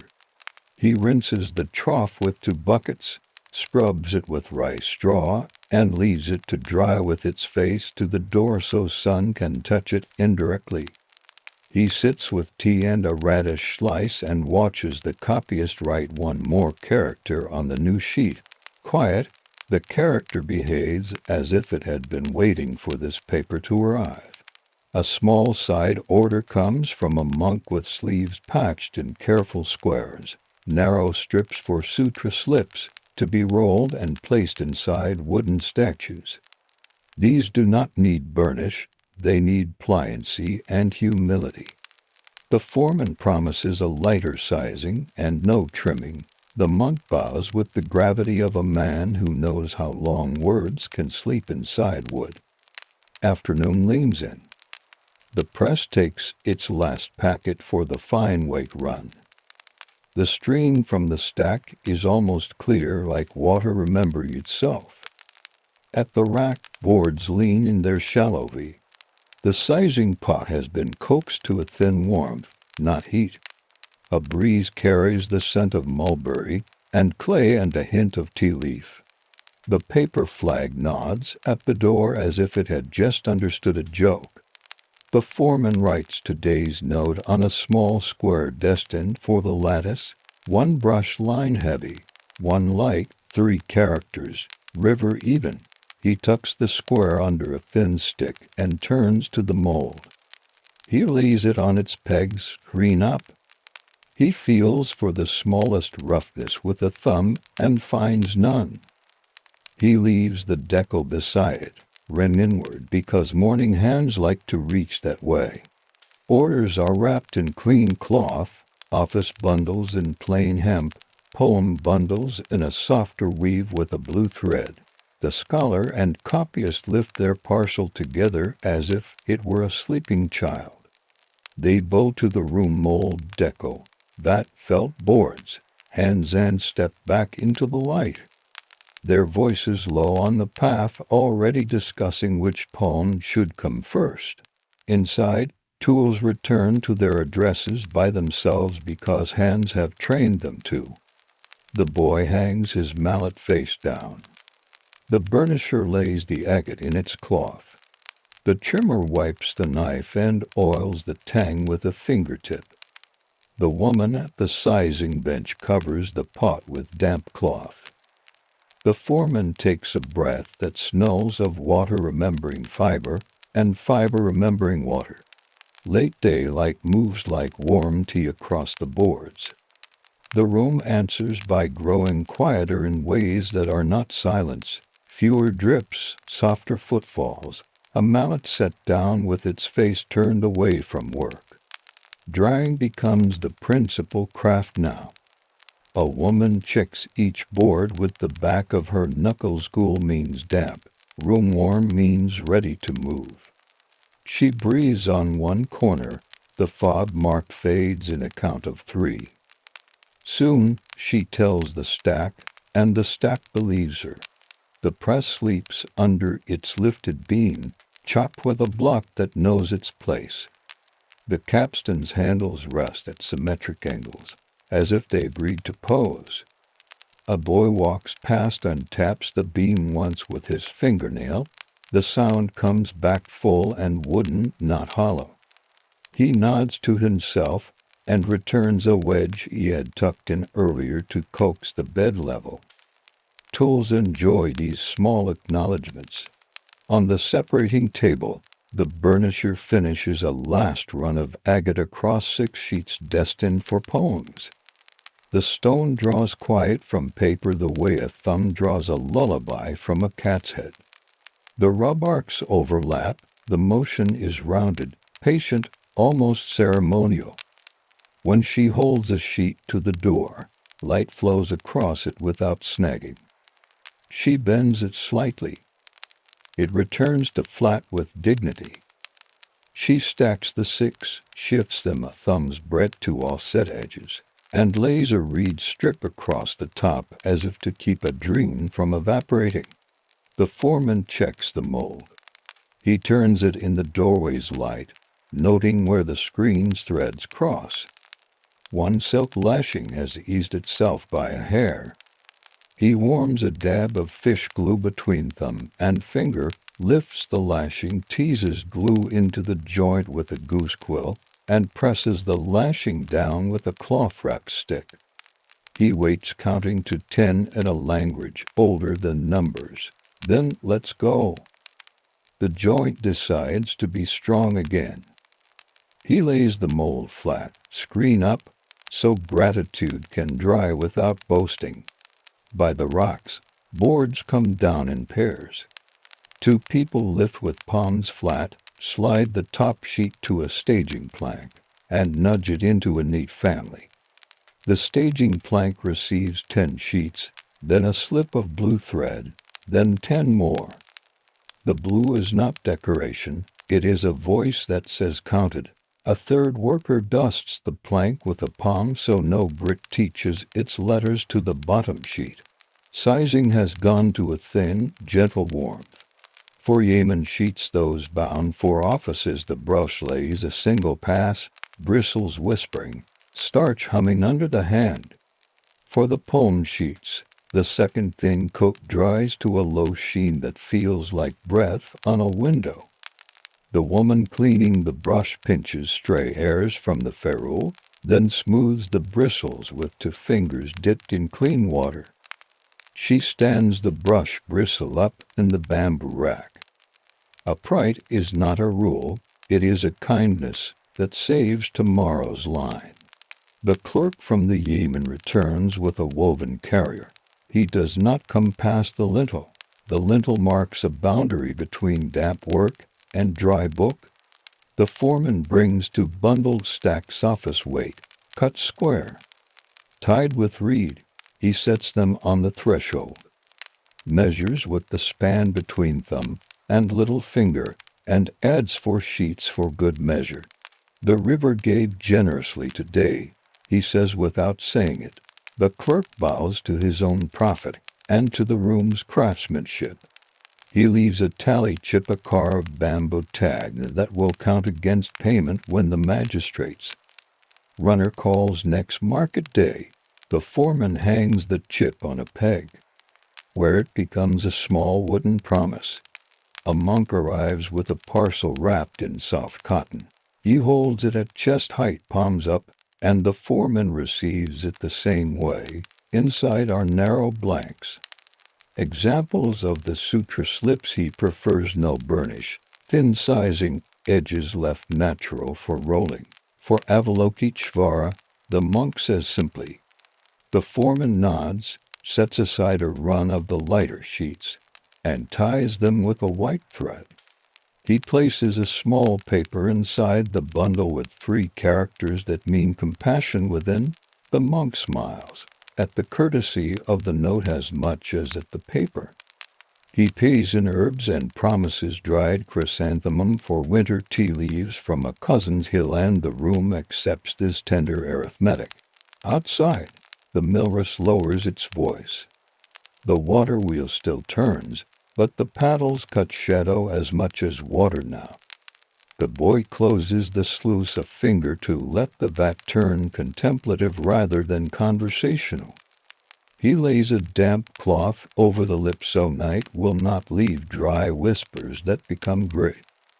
He rinses the beating trough, scrubbing with rice straw in long strokes that always travel with the grain, never across it. Crosswise scratches are nicks. Nicks are future noise. Noise is a poor teacher. Trimming settles into its last measures. The knife glides along the bone edge, the motion so steady that its silence becomes a song. The trimmer sets aside a small sheaf of decal-edged sheets with their feathery signature intact. The scholar requested some untrimmed for binding in a manner he admires, stitched visible, thread-proud, edges whispering of frame and screen. The trimmer ties these with a soft silk thread and tucks a narrow paper into the knot. Poem uncut. He enjoys writing labels no one will see but everyone will feel. The workshop performs its evening courtesies. A woman walks the racks and lifts each board by a finger's width to loosen the relationship between wood and paper before night. A man checks the plank that had a warp last season. The wedge under its foot still holds well. He taps it and hears the note of a plank that wants to cooperate. He smiles without moving his mouth. Tea returns one last time. This pot brewed longer, leaves giving their final generosity. Cups are smaller, dusk, conversation thinner. River even, the foreman says, and the boy nods as if he has seen those characters on the lattice already. Someone mentions rain to valleys over. Someone else replies that reeds grew thick there last year, so their pulp will behave when traded. Plans are woven without schedule. Paper teaches that timing is the shape of patience. Bundles for temple and office and scholar are wrapped. The office stacks were hemp with a red mark. The poem stacks were hemp with a blue. The sutra slips wear a plain white tie and sit under cotton because dust is nosy and temples prefer purity to gossip. The foreman enters each bundle in a small ledger made of last winter's sheets, bound with a paste spine. His brush writes small, clear characters. He blows once across the page and closes the ledger so a slight pressure will keep the ink flat.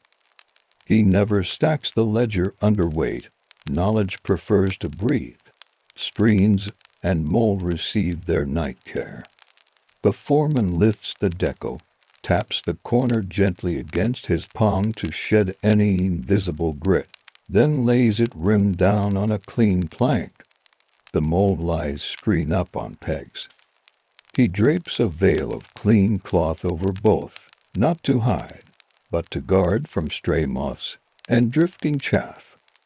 He sets the bamboo whisk handle toward the right hand again. Address matters. Address is memory you don't have to carry in your head. On the floor, swept fiber gathers in a neat crescent by the door. The boy scoops it with both hands into a basket that used to hold peaches.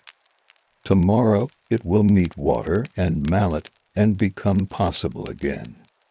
The notion pleases him. He touches the basket as if petting a small animal. In this craft, even leavings have futures. a thought that lets sleep arrive politely.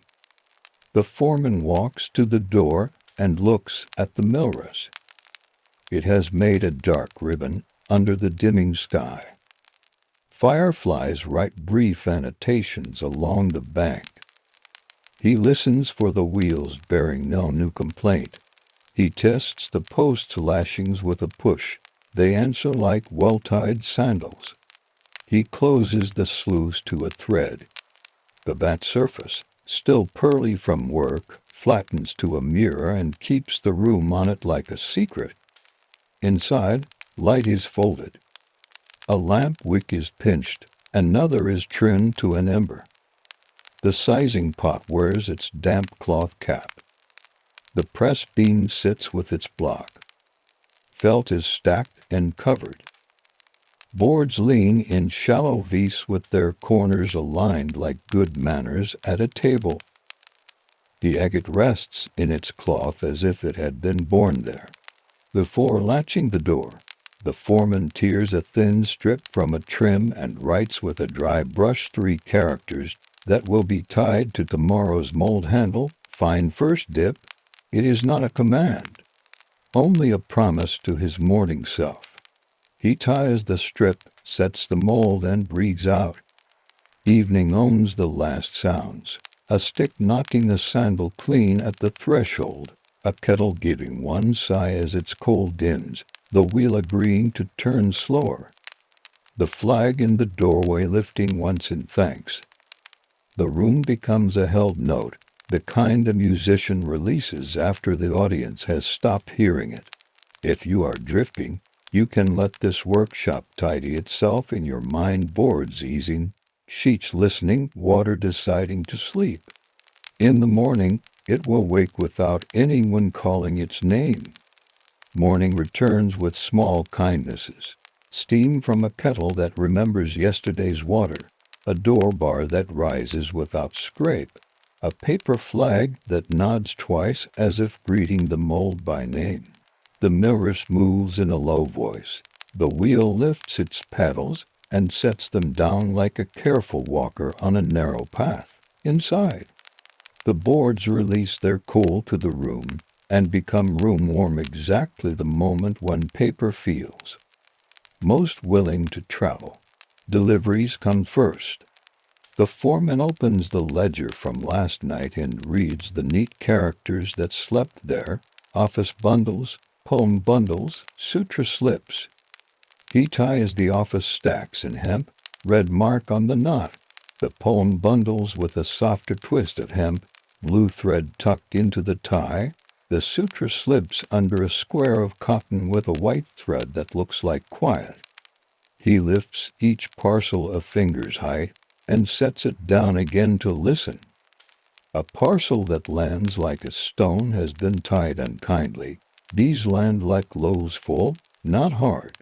A runner from the Yemen appears, braid-bound, sandals narrow from long roads.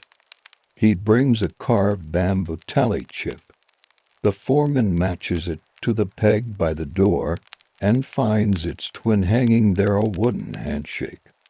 The runner signs the ledger with his brushing to spare strokes and a dot, then lifts the red-marked bundles into his carrier. Rain last night past the East Hill, he says, more to the room than to anyone. Reads will be happy. The room accepts the weather as a colleague. The scholar returns with the copyist, sleeves tucked, eyes awake. They set their parcel down as if it were a bird and open it to the new fine-weight sheets. The copyist prepares ink on the stone, circling the stick with a steadiness that makes time polite.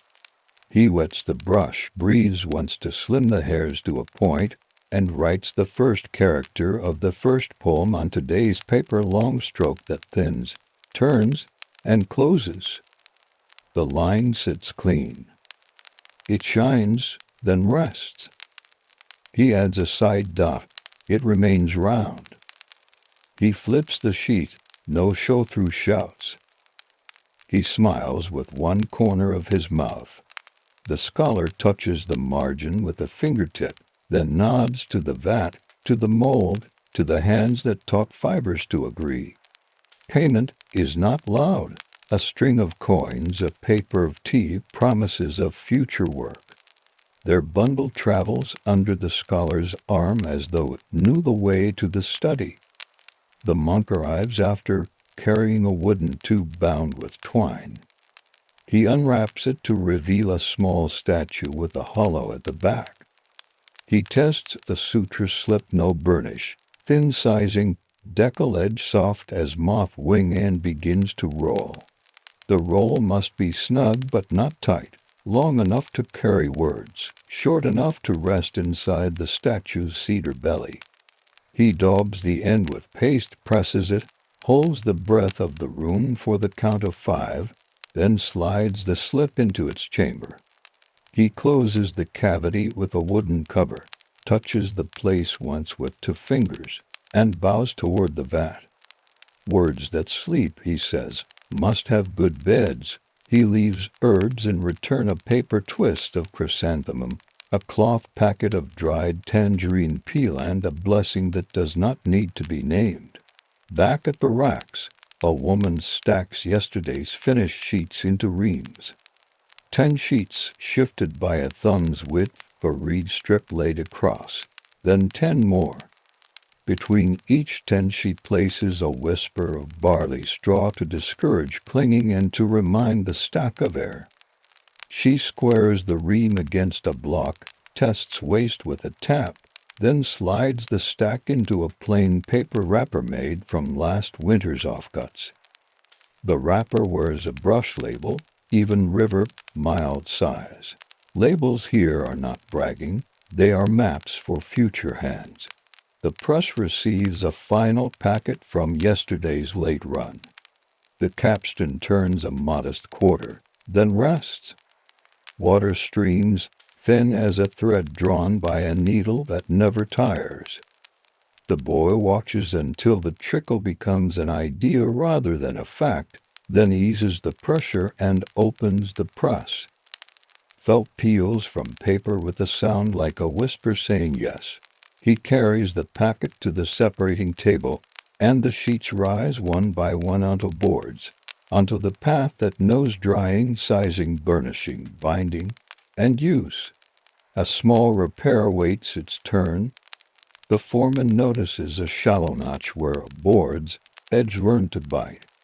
He smooths it with a shaved plane, rubs rice paste into the grain, and sands with dried kozu bark until the surface is a place where paper would be content to lie down.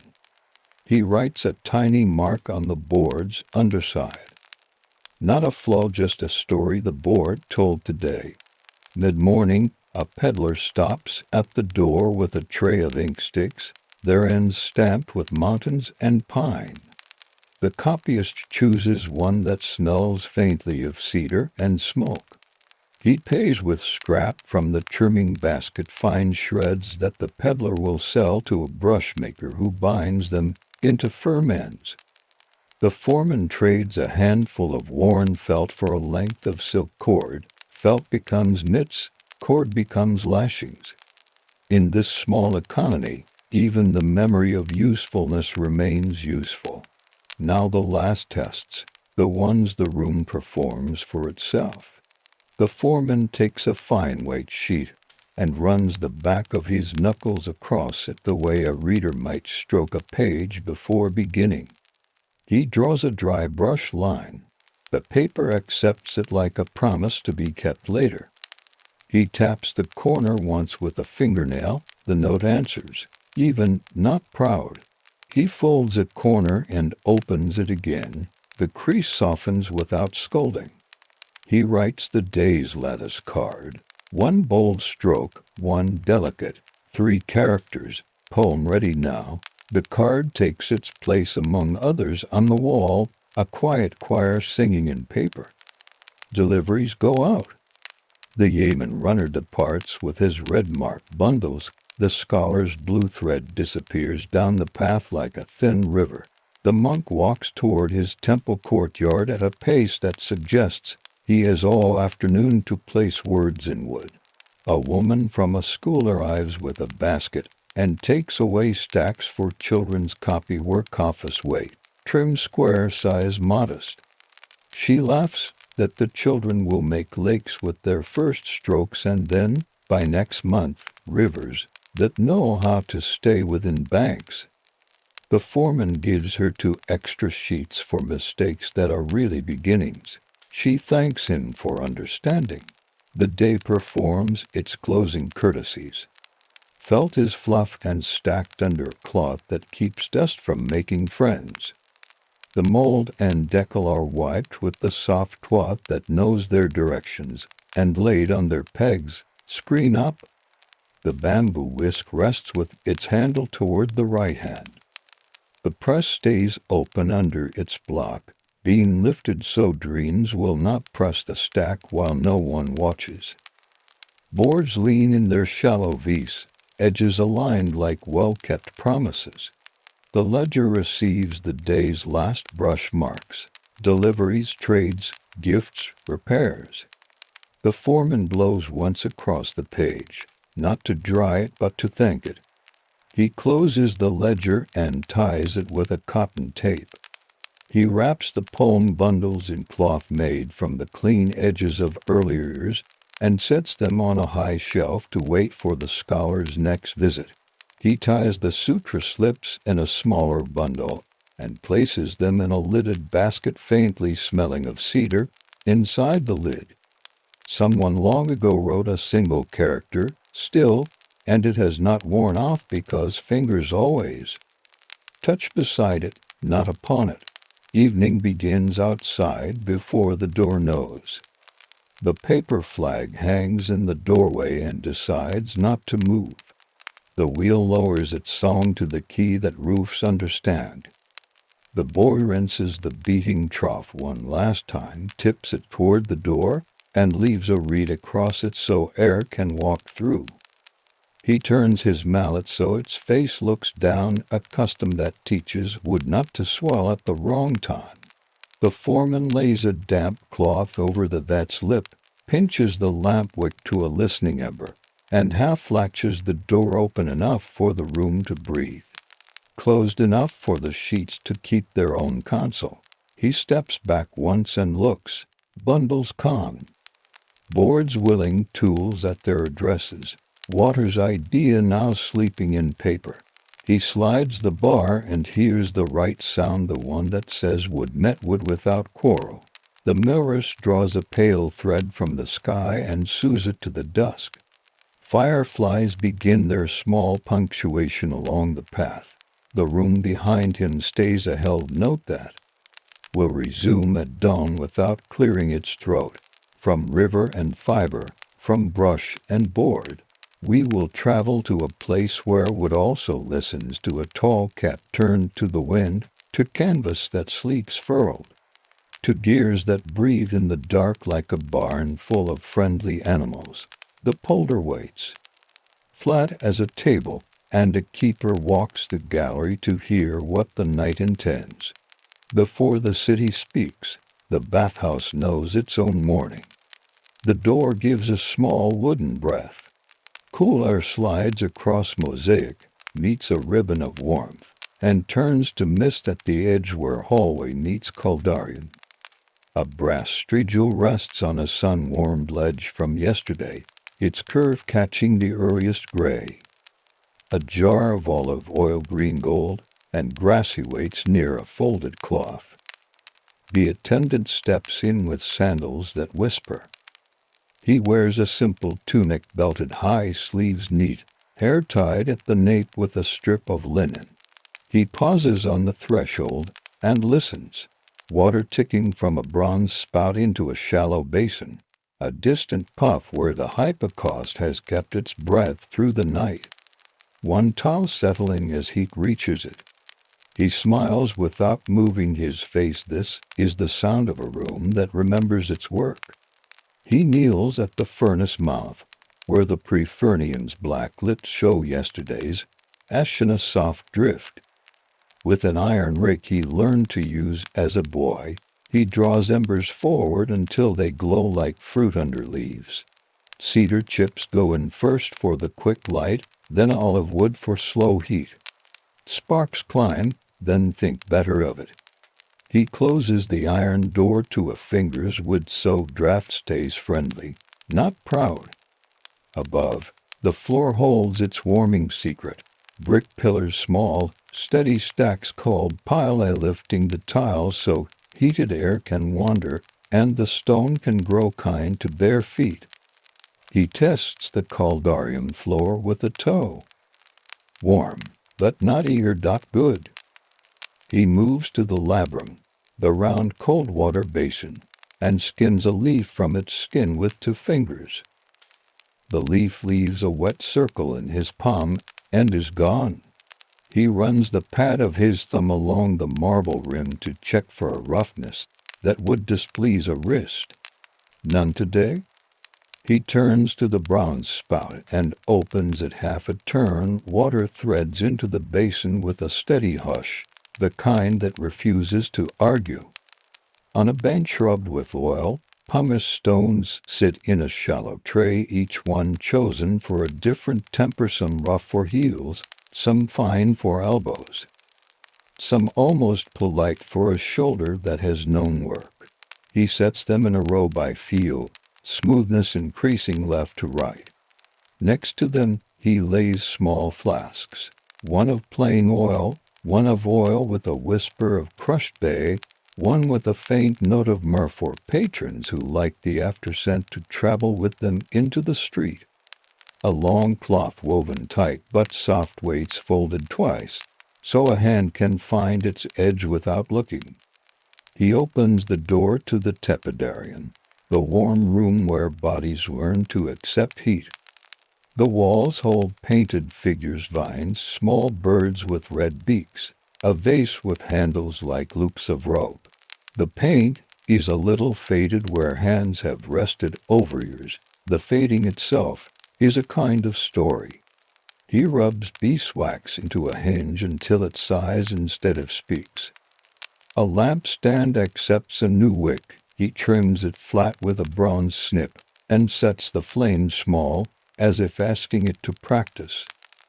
Back at the furnace he lifts the next 2 logs with iron tongs and lays them crisscross so air can think between them. The heat rises into hollow tiles that tubally that climb the walls like quiet chimneys, drawing warm breath up and out. He checks the vent with the back of his hand, warm, moving, no smoke. When the system works, it feels like a polite giant walking under the floor and behind the plaster, careful not to disturb the mosaics it loves. He carries the strigil to the shallow basin and dips it in oil, then wipes it once on cloth so the edge keeps a kindness. The tool looks simple, a curved blade, not sharp, meant to gather oil and sweat and dust into a clean ribbon that falls into a waiting pond. He remembers his teacher's hand guiding his press enough to greet the skin, never enough to argue with it. People in later times will call this strange. Here it is common sense. Heat oil, scrape, rinse, and the body forgets the street. Water jugs climb to their shelves.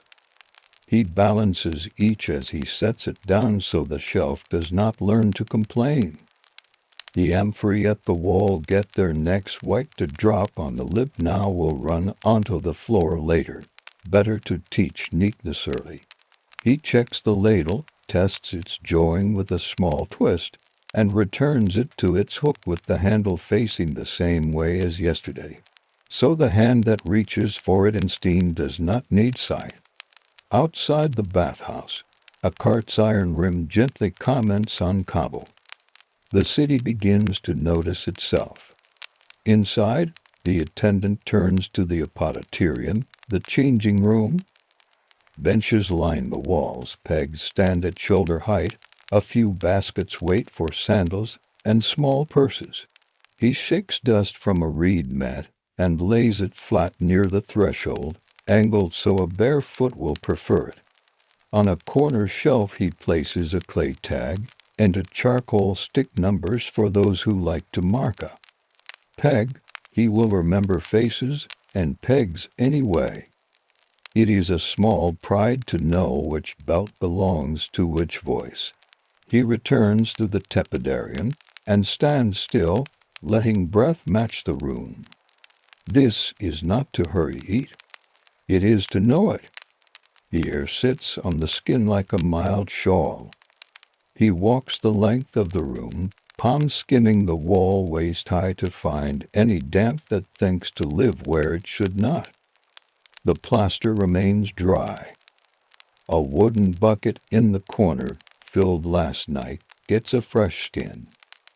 He tips out a ladle for the floor where a little powder gathered, and the powder stops thinking about becoming mud. At a shelf near the door he keeps small courtesies, a splinter of pine for lifting a stuck cork, a twist of linen for binding a finger that worked too hard, a pinch of baking soda ash to settle a jar's sour thought. These do not appear on any list. They are the kind of helps a room expects. He checks the frigidarium, the cold plunge. Tiles there are bluer, and light finds the water and lays cone shapes on the pool's floor. He takes a moment to sit on the edge and let both feet enter the water up to the arch. Skin tightens in a friendly way. He counts to 10, not a soldier's count, a bathman's count, patient and soft, then stands and wipes his ankles with the cloth that lives on a peg by this door alone. Back by the furnace, he nudges the regulator that lives near the flue so the heat will rise evenly. An even heat makes tiles complain at the joints, and mosaics, however beautiful, do not like to learn new songs that way. He brushes ash from the threshold of the prefurnium and sets the broom upright with bristles off the floor so they will not curl. He removes one chip of wood that has decided it is a wedge and returns it to the basket's middle, where it will forget that bad idea. He arranges the oil flasks by scent and strength, plain Beimer, and places a clean palm-sized dish near them.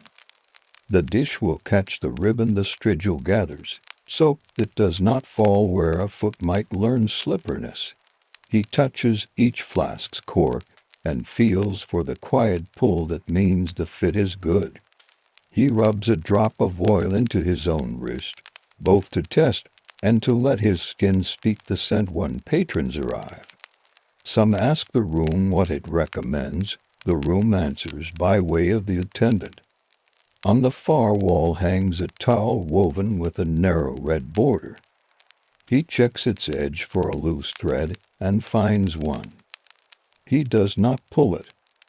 He turns the edge, passes a bone needle through with 2 small stitches, and presses the place flat between finger and thumb. Little repairs done early never become stories later. A light footstep in the atrium. The door gives its polite voice. He hears the leather tone of a sandal strap, the small clink of a ring against a peg. He does not rush. He allows the new sound to join the room's music. He lifts the cloth from the strigil and sets it on the edge of the warm basin. In a moment, he will step into the apoditerium with the half-bow that says, "The rooms are ready. Let the steam begin its friendship with your bones." But first, he places one more piece in its place, a little cup of cool water on a low shelf just inside the tepidarium door, where a hand can find it without making conversation. The cup waits like a kindness that does not need thanks. The bathhouse breathes. The city begins its senses outside.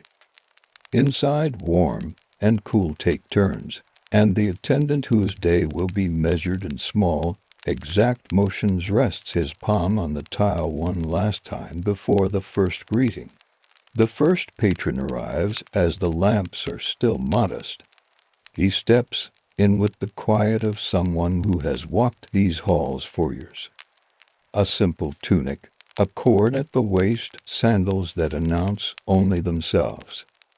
The attendant greets him with a small bow and an open palm to the peg wall. A play tag is offered and accepted. The patron loops it on the same peg he always chooses, third from the left shoulder height. Habit is its own comfort.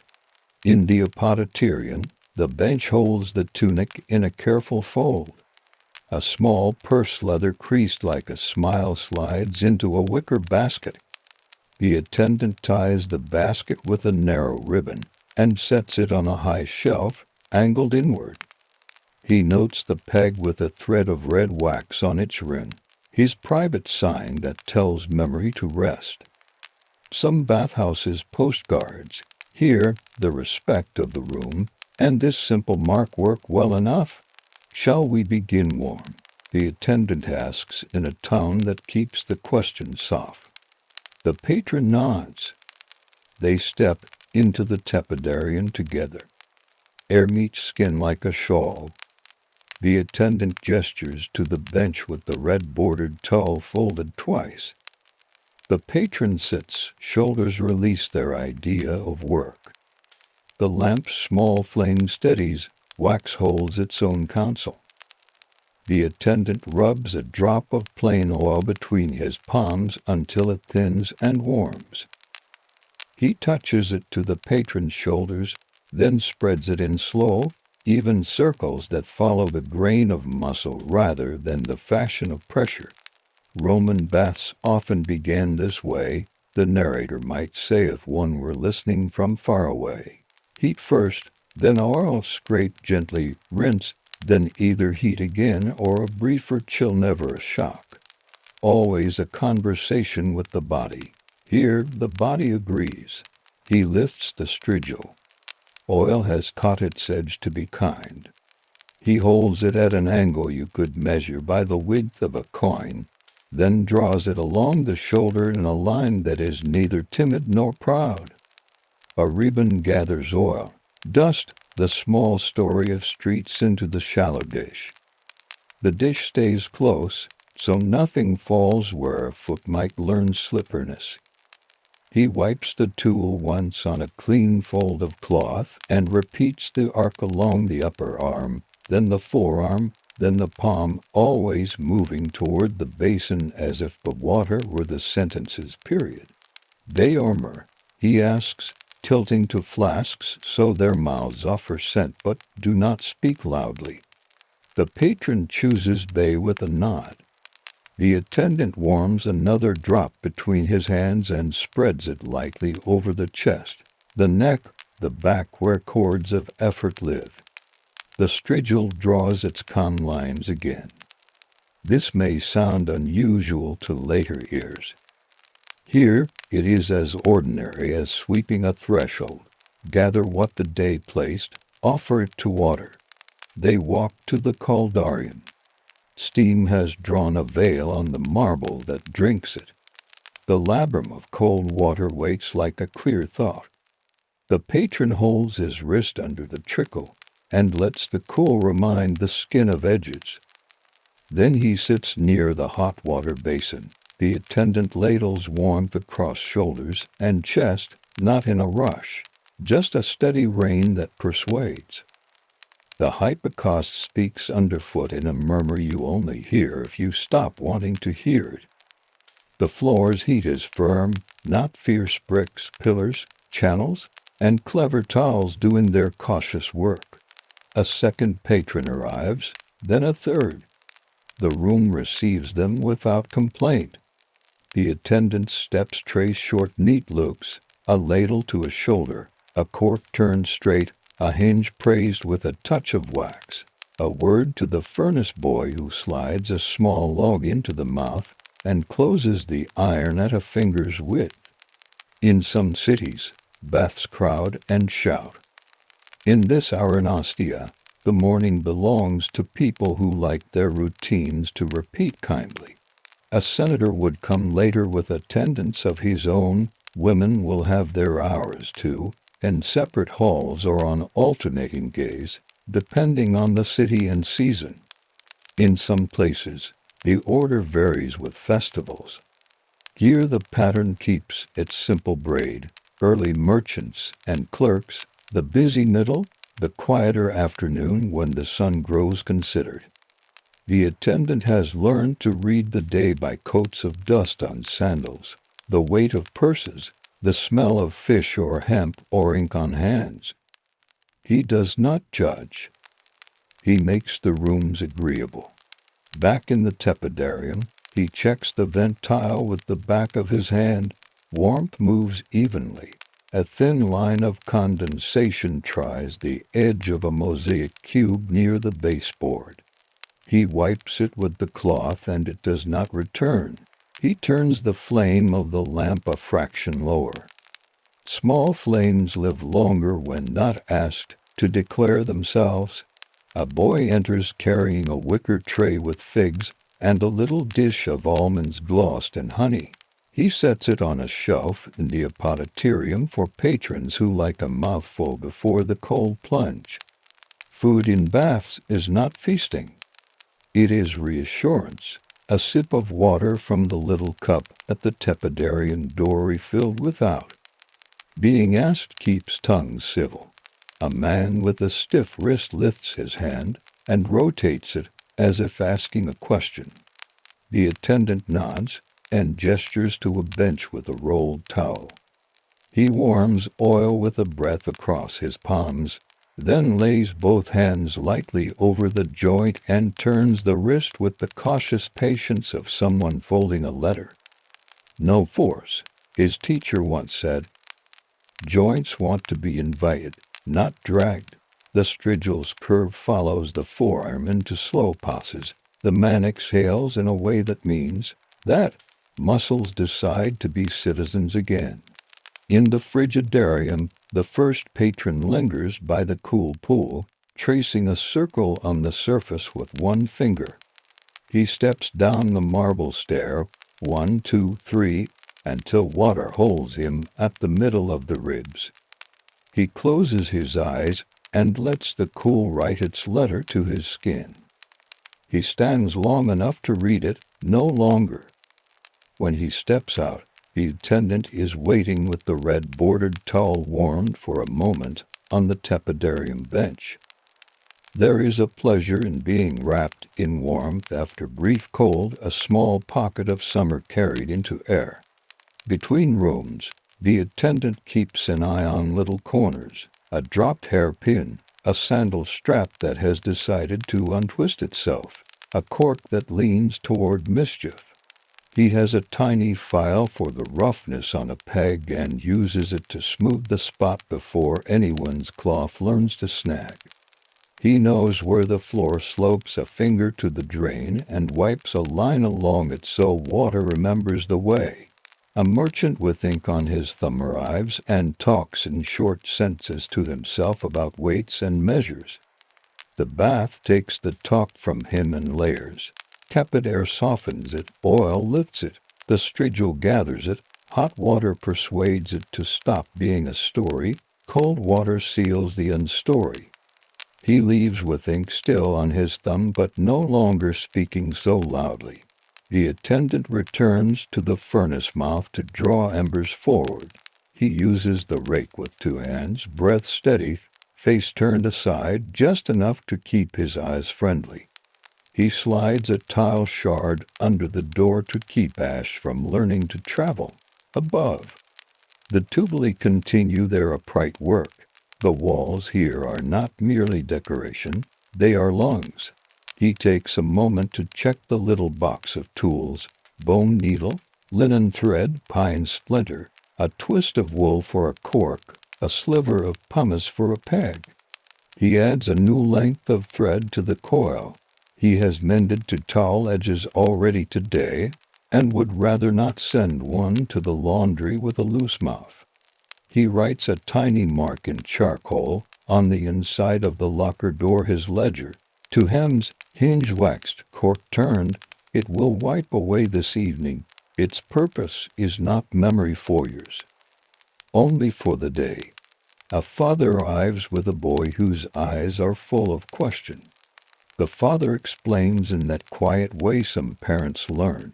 Warm room, then hot oil, scrape, rinse, a little cold, then warm again. The boy nods with grave importance, as if committing a spell to mind. The attendant gives him the lightest of strigal passes, more demonstration than work, and shows him how the ribbon gathers and slips into the shallow dish. The boy grins at this dignified magic. He will remember the curve of bronze more than the words. By mid-morning, the rooms hold a larger breath. Voices speak softly. Sandals rest in orderly pairs. The apotitarium smells of clean cloth and faint myrrh. The tepidarium's plaster holds a color like the inside of a shell. The caldarium's steam raises tendrils and then lays them down on the marble, as if writing a line and then erasing it for the pleasure of writing it again. The frigidarium keeps a blue thought at the center of its water that never quite warms. The attendant takes one long look across all 4 rooms' doorways aligned like a sentence with commas and nods to himself. Everything sits where it should. He wipes his hands on the cloth kept only for his hands and hangs it back on its peg, edge true. A bell in the street marks the hour, not with command, but with a courteous note to bakers and clerks. The bathhouse does not answer. It keeps its own time with heat and breath. The attendant moves again through his small circles, a ladle, a cork, a hinge, a towel, a word. Work like this does not involve progress. It involves presence. Late morning settles softly like a second towel laid over first. Heat has learned its balance. Lamps keep smaller flames. Voices arrive in a mild braid to neighbors discussing bread weights, a clerk reciting a line he must copy later, a mason humming down in his chest as if the tune were mortar. Laundry begins its quiet loop. In the corner of the apotitarium, a wicker basket marked with a red cord holds cloths that have finished their day. The attendant folds each warm towel into thirds, shakes it once to release steam, and lays it atop its sisters in the laundry pile.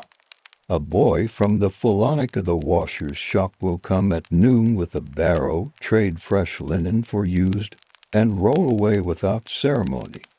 Linen moves the way water does here, out cleaned back, ready again. He checks the stack kept for brisk use. Edges align. Borders show their modest red. He lifts the top cloth and feels its weight, dry enough to cover, not so dry it has forgotten warmth.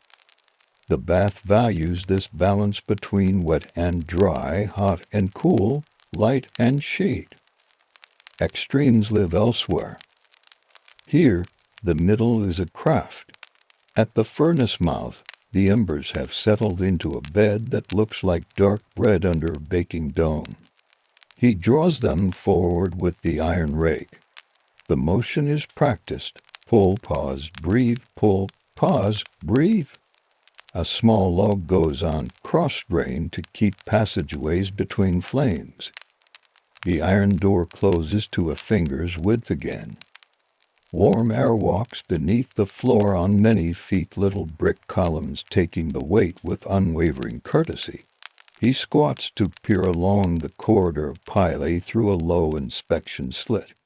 A wash of red light answers, then dims as his eyes adjust. He is not looking for show. He is looking for the steadiness that keeps tiles calm. He touches the floor next to the slit with the back of his knuckles. Hot, but hot that minds itself. Good. He slides the clay tile back in place and wipes the seam with a damp cloth so ash will not write its name there. A woman in a simple stola and pinned mantle arrives at the women's in an adjoining suite. Another attendant, his sister, trained the same way, greets her beyond the dividing wall. Not all baths separate completely at all times, but today the plan is ordinary. Men this morning here, women next door, hours overlapping in friendly rhythm so the furnace never loses its reason. Through the plaster he hears the faint agreement of another hinge, another ladle, the world repeating itself with care. He returns to the tepidarium with a small tray, a kylix of water, 3 almonds glossed in honey, 2 slices of fig spread like earthen half-moons. He sets the tray on a shelf above bench height, where resting hands will not knock it. Snacks are not indulgence here. They are kindness to a body that has given up salt and wants its map redrawn. A pair of traders enter, leather satchels brushed free of dust. They speak in low voices about the grain shipped due at the river mouth, weighing wind against rumor. The bath does not correct them. It slows their speech and makes room for quiet between sentences. One asked for a stronger scent. The attendant tips 2 drops of myrrh into oils, stirs with the stem of a feather, and warms it in his hands. Myrrh moves like a slow word. It lingers in the mind more than in the room. He draws the strigil in longer pauses for this man, allowing the tool's curve to erase a bit more of the market. A little note of practice. Romans often treated the bath as a social place, but not a loud one. Business visited, yes, but it took its sandals off at the door. Games and deals lived in other rooms. Here voices learned that water had a say. Later ages will make bathing a private thing behind high walls. In these years, the bathhouse belongs to street and citizen together. Queen Tao makes neighbors of many kinds. The Phalonica boy arrives with his barrow at the back door, a square opening near the furnace yard. He is lanky, bright-eyed, forearms dotted with soap-pale freckles. He sets down a stack of fresh cloths that smell faintly of lye and sun, and lifts the basket of used towels with a practiced tilt that keeps the top from sliding. The attendant examines the new cloth, briefly edges hem tight, loops strong borders, even then ties a little knot in red thread at the corner of one to remind himself which batch came today. This is not suspicion. It is a way to measure how long a stack serves before the scenes ask for conversation. The boy passes a narrow jar of whitening paste for marble edges. "From my uncle," he says. The attendant nods and offers a cup of cool water. The boy drinks with both hands and goes boots stuff in the yard in a rhythm that says errands remain. The jar takes its place on a high shelf, labeled in the attendant's own code. 1 charcoal line for sharp, a dot for use lightly, a diagonal for not near warm metal. A man with shoulders used to lifting gestures toward the caldarium, and the attendant follows. He pours warm water from the bronze ewer across the man's nape, letting the stream fall in a ribbon. Not a splash. The man sighs in a polite way. Oil follows plain today, and the strigil erases a morning full of amphora mouths and rope burns. The attendant notices a raw place at the base of the thumb and presses a touch of lanolin from a tiny pot, then wraps it with a linen strip and a flat nut that will not bite when wet. He does not remark on the care. He lets the man own the gesture without owing anything. A list runs, not on paper, but in his hands. Check the vent tiles' warmth. Wipe the frigidarium steps with the grain of the marble. Stir the small brazier in the apoditerium so the air does not take on cool too quickly when doors. Open, listen to the furnace's plea for another log. Watch the seam in the mosaic near the drain where to. Cubes dream of space. Check the cork of the myrrh flask. Nudge the strigil's edge with felt so it stays tender. Frown gently at a towel with a proud thread and fix it before pride learns to boast. Street sounds filter in as if through a sieve. A mule bell forgets itself, then remembers. A vendor of olives announces the green and the black in alternating phrases. Somewhere a teacher in a portico counts 1, 2, 3 in a cadence that could lift stones. The bathhouse accepts all this at a distance. Inside, the pistons are human lungs, moving slower than outside but moving nonetheless. In a pause between patrons, the attendant kneels with the whitening paste and a soft cloth and coaxes a dull ring from around the labrum's rim. He does not seek brightness like a coin. He seeks the gentle clarity that tells a wrist edge where he is. He wipes with water, dries with a corner of linen, and reaches for a thin reed to sweep dust from the inner mouth of the bronze spout where a miner's scar of metal catches lint. The reed finds the place. The spout thanks him with silence. He checks the storage niche. Little flasks half filled, extra corks in a bowl, reed pens trimmed and dry inside their gourd. A tablet with a smooth clay face for notes he will erase at day's end. On its surface he presses a nail, be less than half. Colbin asks Porter. The letters sit shallow. The message is for no one but him. A middle-aged woman from the next suite sends a request through his sister to fresh towels, red border, no scent. He fetches them and places them across the threshold with a bow that stays on his side of the line. A bath is a web of private and common. He keeps the threads neat where they cross. Toward the end of the hour, he breathes close to the furnace again. Flame answers his presence without leap. He adds a log no thicker than his wrist. Overfeeding can boast in steam, but sulk in tile. He prefers rooms that do not have to forgive him later. He wipes the rake handle where Ash tried to make a habit, then hangs it on its hook with the grip turned the same way it was turned at dawn. Hands find things by memory, here as much as by sight. He returns to the tepidarian to find a quiet congregation of men sitting along the bench, each at a different stage of forgetting the street.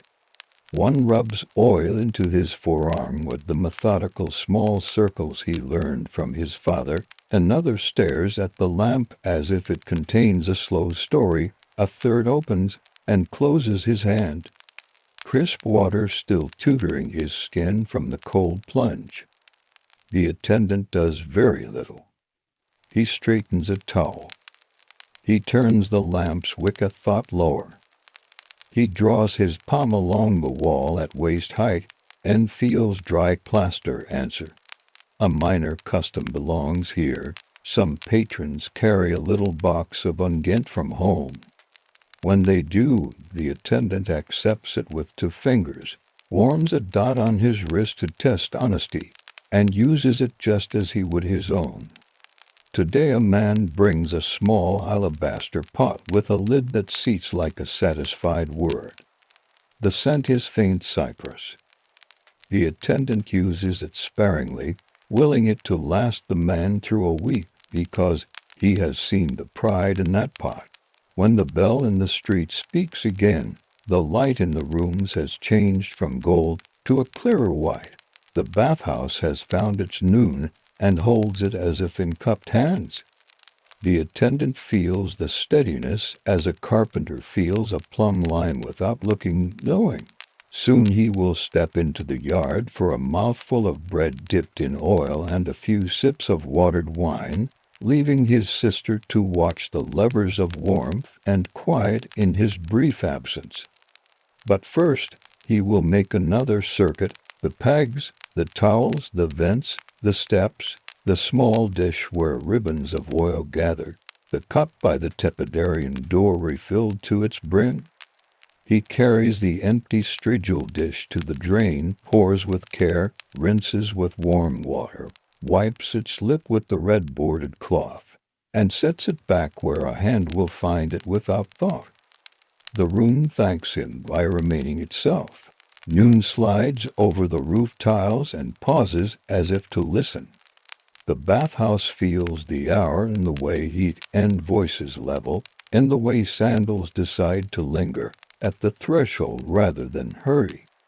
The attendant gives the furnace one courteous glance, steady, draft obedient, and nods to his sister across the passage.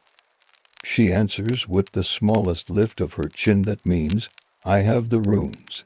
He steps into the yard where a patch of shade keeps a low bench cool. A small basket waits there, coarse bread, a clay dish of olives, and a cup of watered wine the color of rose skin.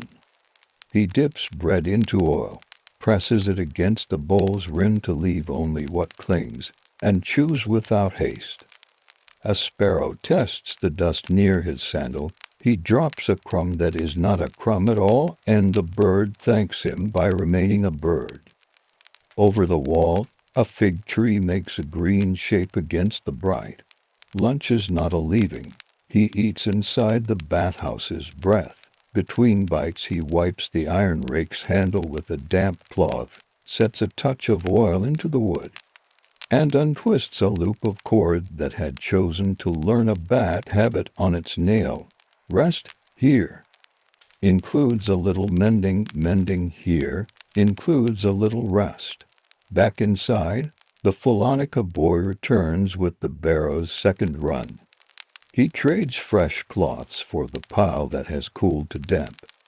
They speak in short ledger words, 12, 16, red border, one fray, not to be brusque, but to let the numbers do the talking while hands keep working. The boy leaves a wrapped packet of chuck the size of a plum. "For the steps," he says. The attendant presses a coin into his palm. The boy shakes his head. The attendant presses the coin again and adds a dried fig from the basket. The coin stays. The fig vanishes with an honest grin. He mixes a little of the chalk with water to a thin paste and paints a slender line along the frigidarium steps where marble likes to shine too much. When the line dries, it will add a whisper of grip that eyes cannot see but souls will feel. He does not seek to scold the steps into roughness. He asks only that they remember their duty. A physician arrives in the company of a calm-faced older man. The doctor carries a small chest of wood with brass corners. Inside, instruments rest in felt, a tiny spoon, a probe, a scalpel in a silver sheath that will not leave its place today. He nods to the attendant with the quiet authority of one who reads pulses like letters. "Warm first," the physician says, tepid, "then caldarium slow. Oil with bay. We will speak after." The attendant inclines his head. The older man breathes with a shallow tension that could be worry or habit. Heat will teach him which. In the tepidarium, the attendant trims the lamp wick even lower and places the red-bordered towel on the corner bench. He warms oil in his hands and begins the wide, even circles across the man's shoulders, then the small, precise circles are on the joints. The physician watches without interfering. He has chosen this bathhouse for a reason. After the oil and the Strigel's gentle letters, the older man sits near the labrum and lets a ladle of cool water find his wrists and temples. There is a patience in the posture of someone who has decided not to resist comfort. Many ailments, the narrator might offer softly, were treated with routines rather than remedies. Heat, rest, rubbing, food fitted to the person. The physician asks for a seat and lays 2 fingers along the older man's wrist. He counts with eyes on the lamp, then opens his chest to remove a small linen bag. Fennel and a breath of rue. He tells the attendant to steep in warm water. Only a sip, The attendant brings a clay cup. The water takes on a faint green thought. The older man sips, closes his eyes, and sets the cup down with care, as if returning a favor. Fees belong to this hour. At a side shelf, a small box sits with two bowls, one for the entrance coin, one for extras left with a nut oil beyond the common stop, a physician's steeping. An unusual tall someone asked for the pleasure of the red border. The bathhouse is not a tax. It is a household that must feed its fire. Some patrons pay at the door. Some leave coins at the end with the same discretion they use to leave their sandals neatly paired. The attendant does not rattle bowls or count in public. At day's end he will tally on the smooth clay tablet, wipe it clear, and carry the sum to his master's ledger. He smooths a loose mosaic cube back into its bed. The cube had learned to cock its head near the drain. He lifts it with a wetted reed, wipes the seat, slides a whisper of lime paste under it, and presses it down with the flat of his thumb until it nods level with its neighbor's. He keeps his thumb there, feeling the stone become a floor again. Room, he thinks, not as a prayer, but as a promise. At the peg wall, he finds one wooden peg whose mouth has grown a burr. He takes the little file from his box, dresses the edge with 5 strokes, wipes the powder with a damp cloth, and rubs a thin breath of oil into the wood. The peg feels like a sealed word now, not a snag. He ties a tiny thread at its throat, the mark that says, "This one has been spoken to today." The physician departs with the older man moving easier through his feet. He leaves a coin larger than the fee and a cast of gratitude that does not need to be discussed. The attendant bows it away. He will place the coin in the second bowl without looking at it. Gifts do not like to be stared at. The yard receives a brief breeze. The furnace breathes it in through the vent and seems to thank the sky. The attendant answers with a small log, the size of his forearm, set crosswise to keep the channels open. He watches until the first blue tongues accept it, then closes the iron to that same obedient finger's width. He scrapes the sill clean and hangs the rake with its handle turned outward for the evening hand.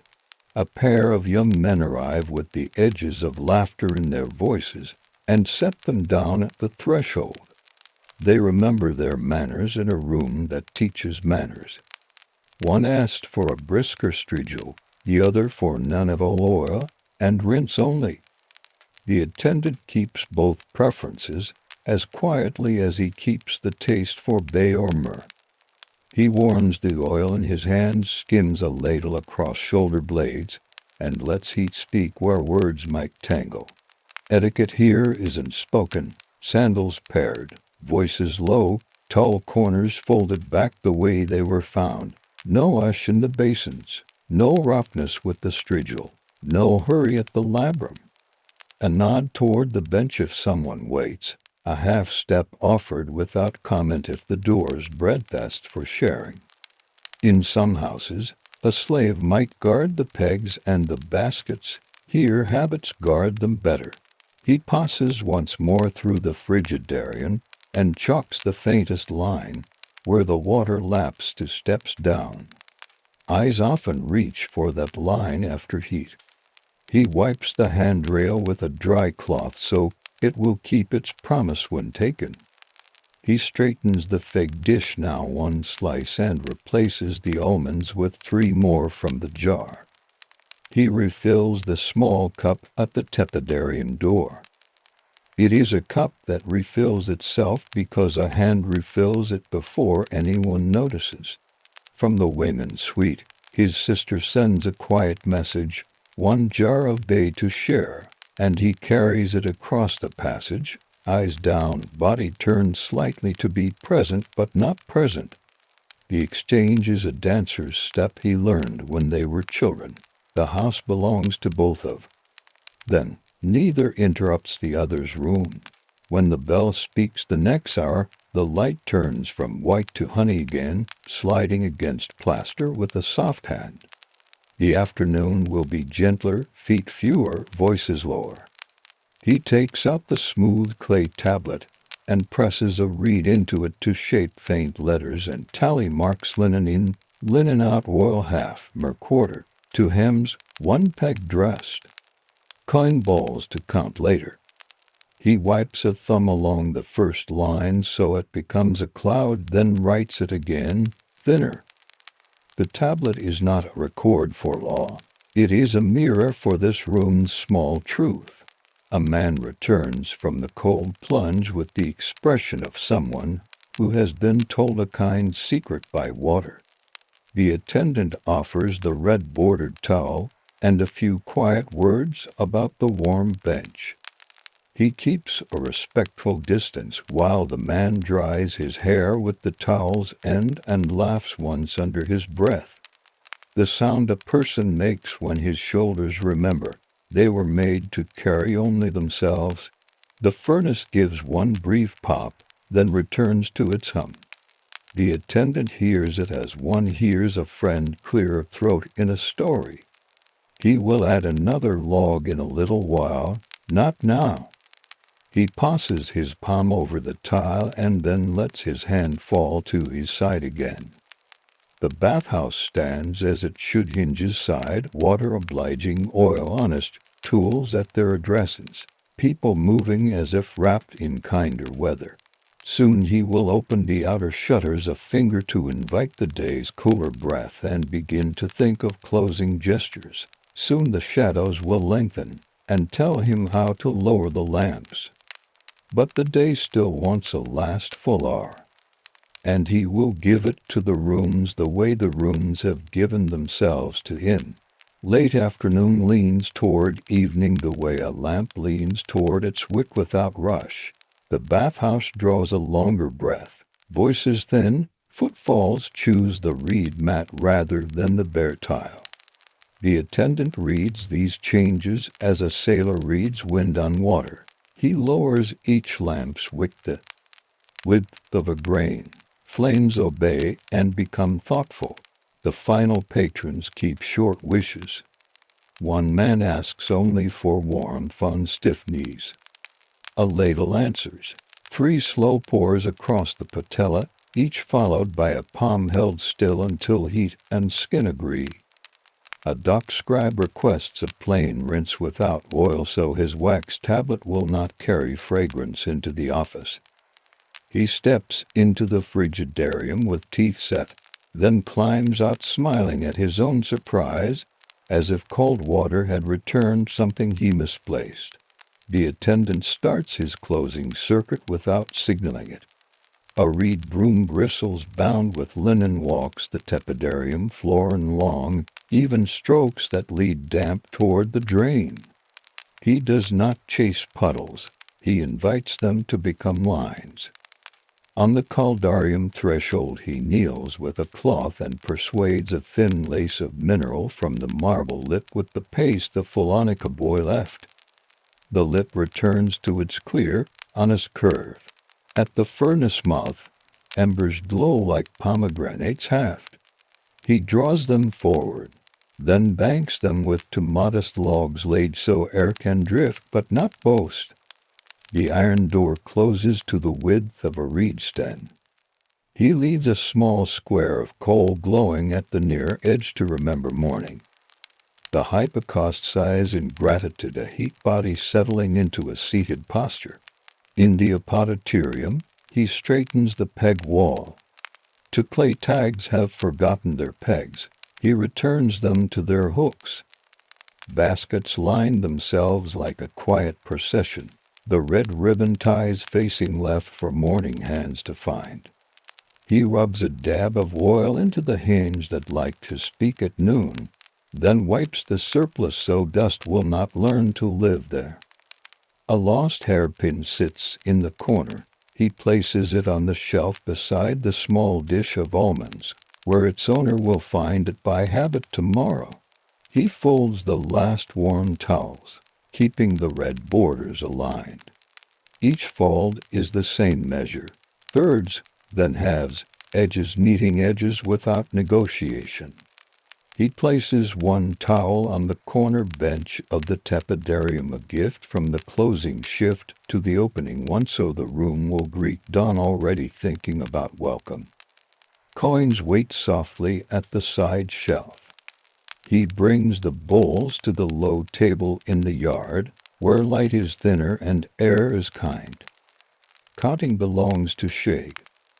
He empties the pouch he keeps under the thwart of routine and tips strings of coppers onto the wood.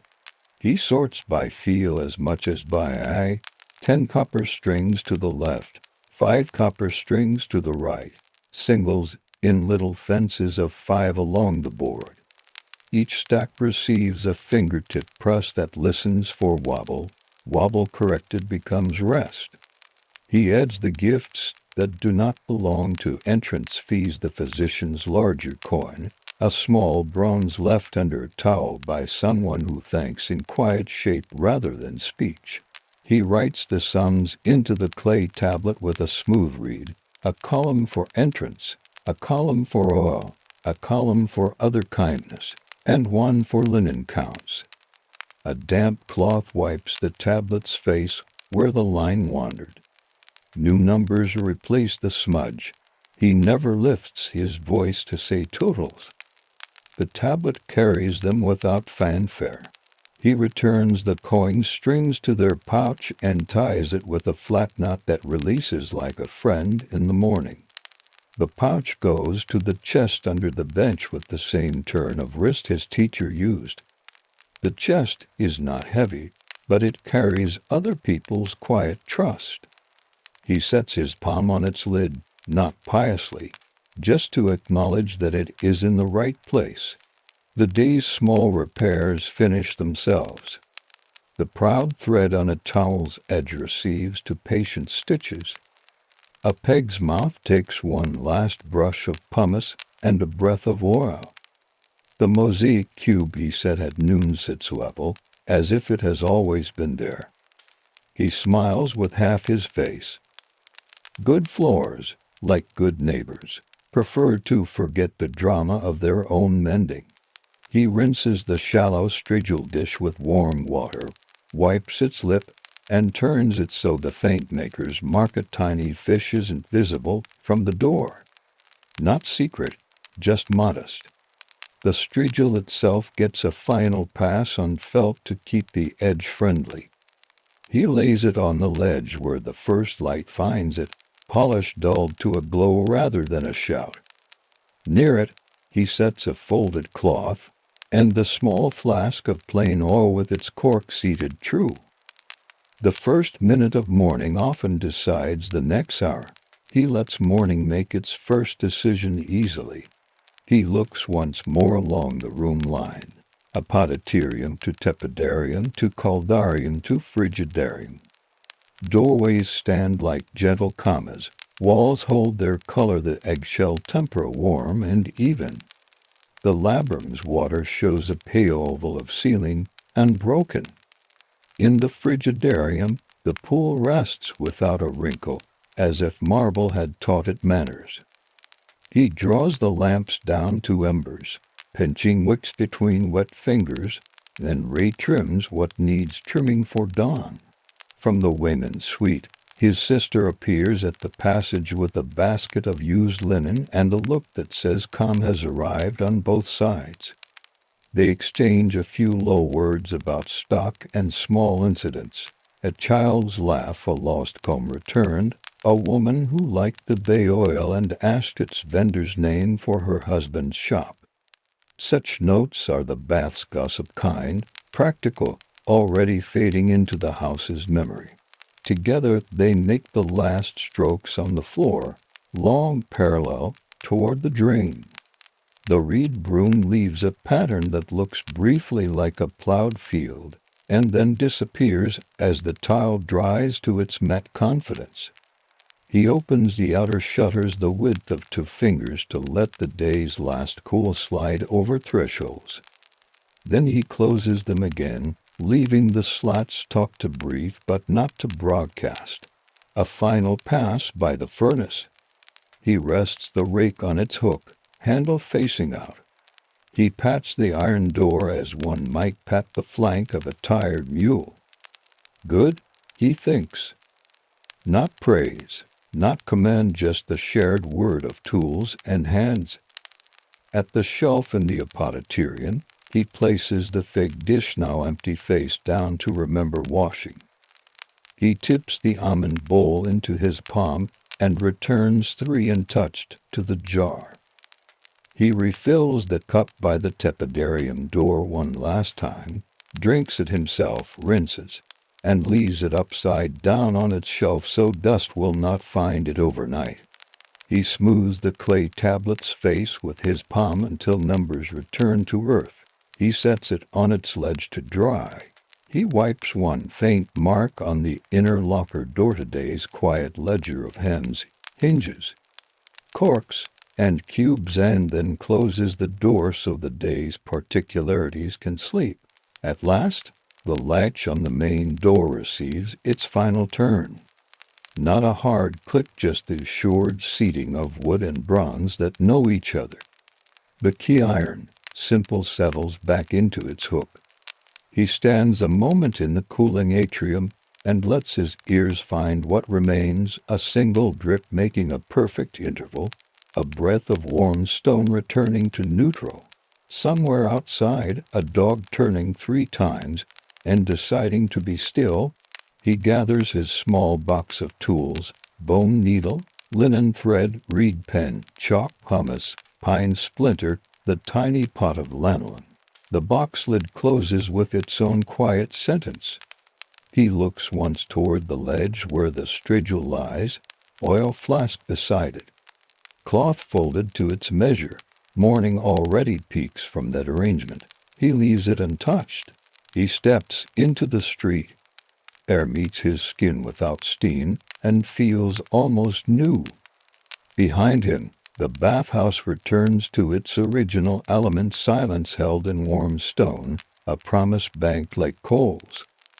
Tomorrow we'll rehearse the same piece in the same key. The pleasure is in the phrasing. And now, from warm tile and bronze to cool water and fibers, our path drifts toward a riverside workshop where pulp becomes pearl and fresh sheets lift like quiet clouds. Morning arrives clear and close. Cold sits lightly on the courtyard stones, a brightness you can feel in your teeth. The gate stands ajar to a sky rinsed pale as porcelain. Along the wall, ongbi jars breathe the smell of earth and salt, round-bellied clay with shoulders wide, lids nested like comhats. Their brown glaze holds a memory of kiln smoke. A straw broom leans by the step.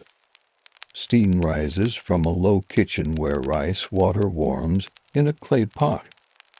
Today is for Gimjang, the making that will carry the house through winter, one crisp leaf at a time. The cabbages have waited kindly. Napa heads lie in baskets near the well, their ribs white as bone, their leaves layered like sleeves. They were halved yesterday and salted to teach them flexibility.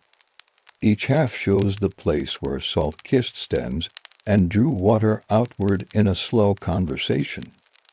A woman in cotton sleeves, linen tie at her wrist, hairpin smooth, tests a leaf between finger and thumb. It bends without breaking. Good, she says, not to anyone, but to the day. Water waits in the stone-lined well.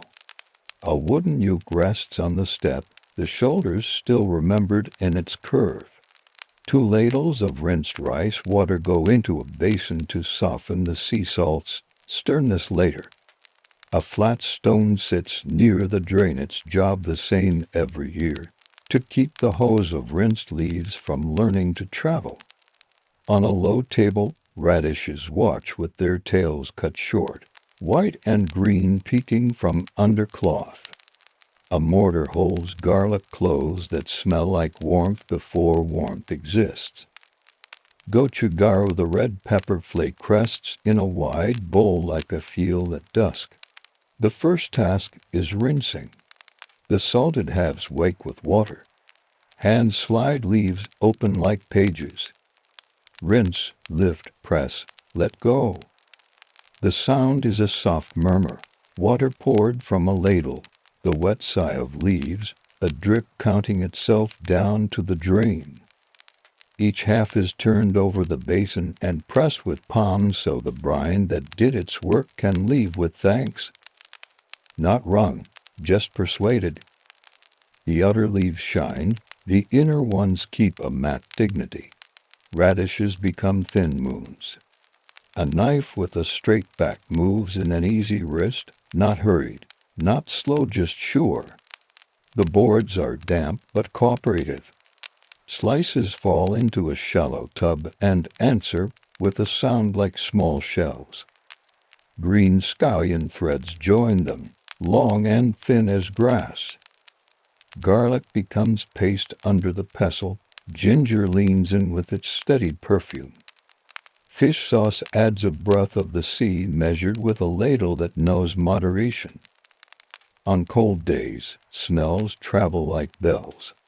A pot on the hearth holds glutinous rice porridge, stirred to silk with a wooden paddle.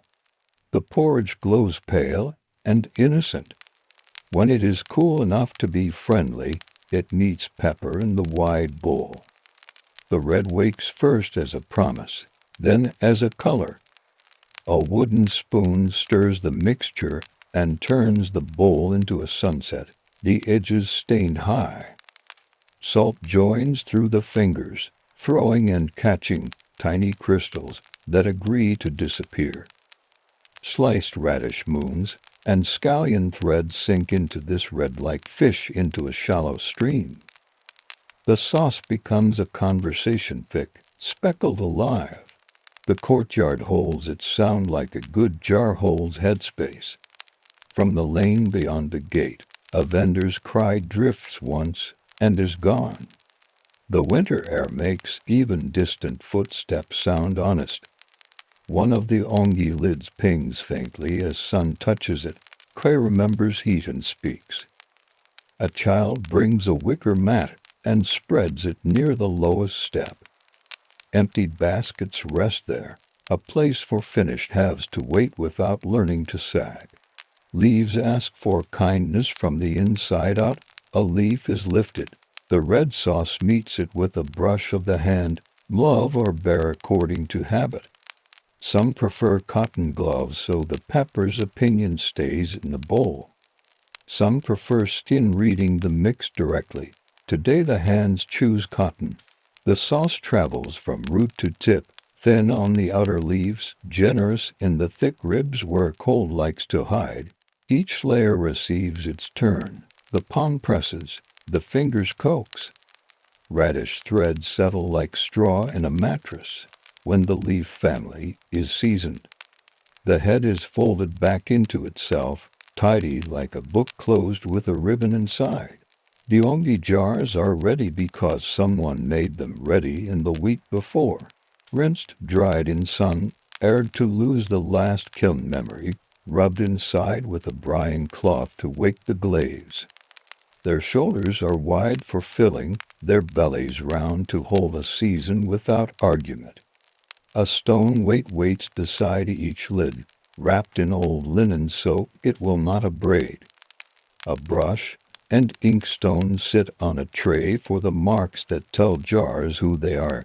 Date, family name, batch note, maybe a small joke only the household understands. Filling asked for measured hands. A seasoned half settles into the jar with a sound like a hand clapping against a coat. Another follows, then another, all heads oriented the same way so later hands can find them without confusion. Between layers, a ladle of brine moistens the seams just enough to prevent pride. The brine is mild, water salt, a thread of rice water. Bubbles hide in the folds and will escape later under a stone's patient persuasion. The surface receives a cover of larger leaves kept aside for this job, green lids under clay lids. The stone weight enters like a calm argument. It sits on the leaf cover and presses down until the brine rises slightly up the sides, not heavy enough to crush, heavy enough to remind. Some families use river stones. This family keeps one weight per jar, each stone named by its job. The hands straighten the cloth between stone and leaf so no grit learns to travel. The lid comes next, and a paper seal handy brushed with paste lays across the mouth like a kind command. The brush writes date and a few characters, household name, batch, a note about the weather. Clear cold, it says today. These marks will matter when someone 1 month from now tastes and remembers the cold and the cabbage. The courtyard keeps a working silence. Breath shows. Fingers warm against the pepper's heat. A neighbor leans in at the gate with a nod that translates to how goes it, and is answered with the same nod in the same translation. She passes a small jar of salted shrimp over the threshold in exchange for a bundle of scallion roots. Gifts travel both ways on this day, salt for leaf, root for spice, advice for laughter. Winter makes allies of kitchens. There are small superstitions that are also good practice. Do not seal a jar if you have just argued. Let the jar remember patience, not pride. Do not leave the ladle's mouth facing upward where dust could discover it. Do not crowd jars so they cannot breathe along the wall. Air moves through the clay and the clay asks for that room. Keep a wooden pen ready to lift a bubble if it grows ambitious in the first days. Bubbles are not enemies, just travelers who need reminding which way to go. By noon, the first row of jars has received its steady contents. Lids sit slightly askew to let the early gases go their way, a tilt like a half smile. The shadows along the wall have moved a body's breadth. The chopping board holds leopard freckles of pepper and scallion. The red bowl's rim shows a tide mark. The rice porridge pot wears a clean scrape where the last spoonful left. A boy carries a basin of rinse water to the garden plot and pours it at the base of a dormant quince, salt thinned enough to be friendly. He watches the ground drink and the steam rise and vanish. Lunch is small and warm.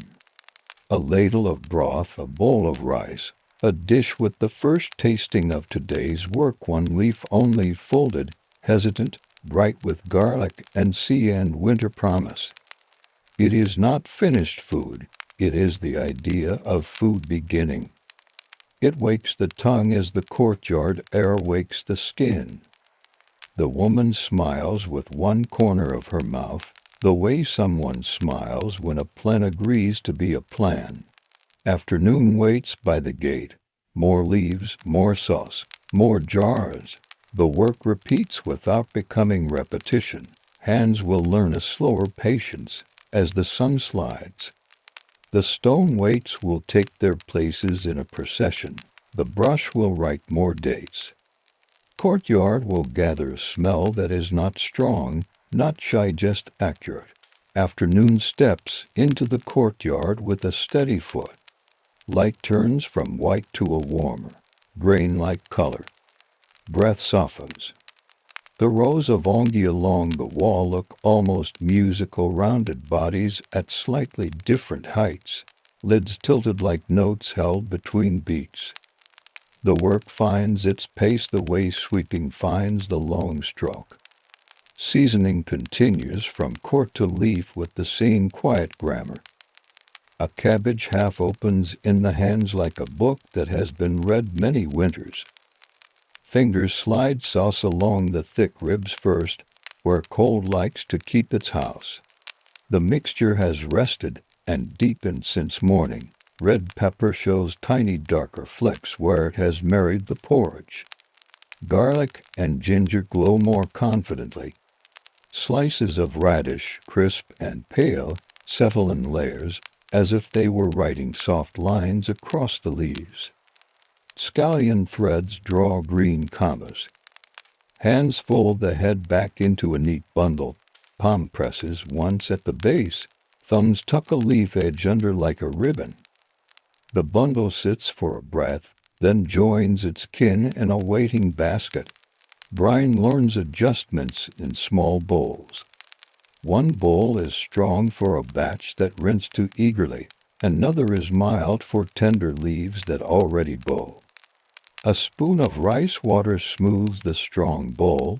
A pinch of salt wakes the mild. A drop is tasted on the wrist where skin reads truth quickly. Yes, the woman says, easily satisfied with accuracy rather than perfection. Bubbles appear, polite and curious, in the jars already filled. A wooden pin, a thin chopstick kept only for this, lifts each bubble with a soft pop. Not an attack, only a reminder.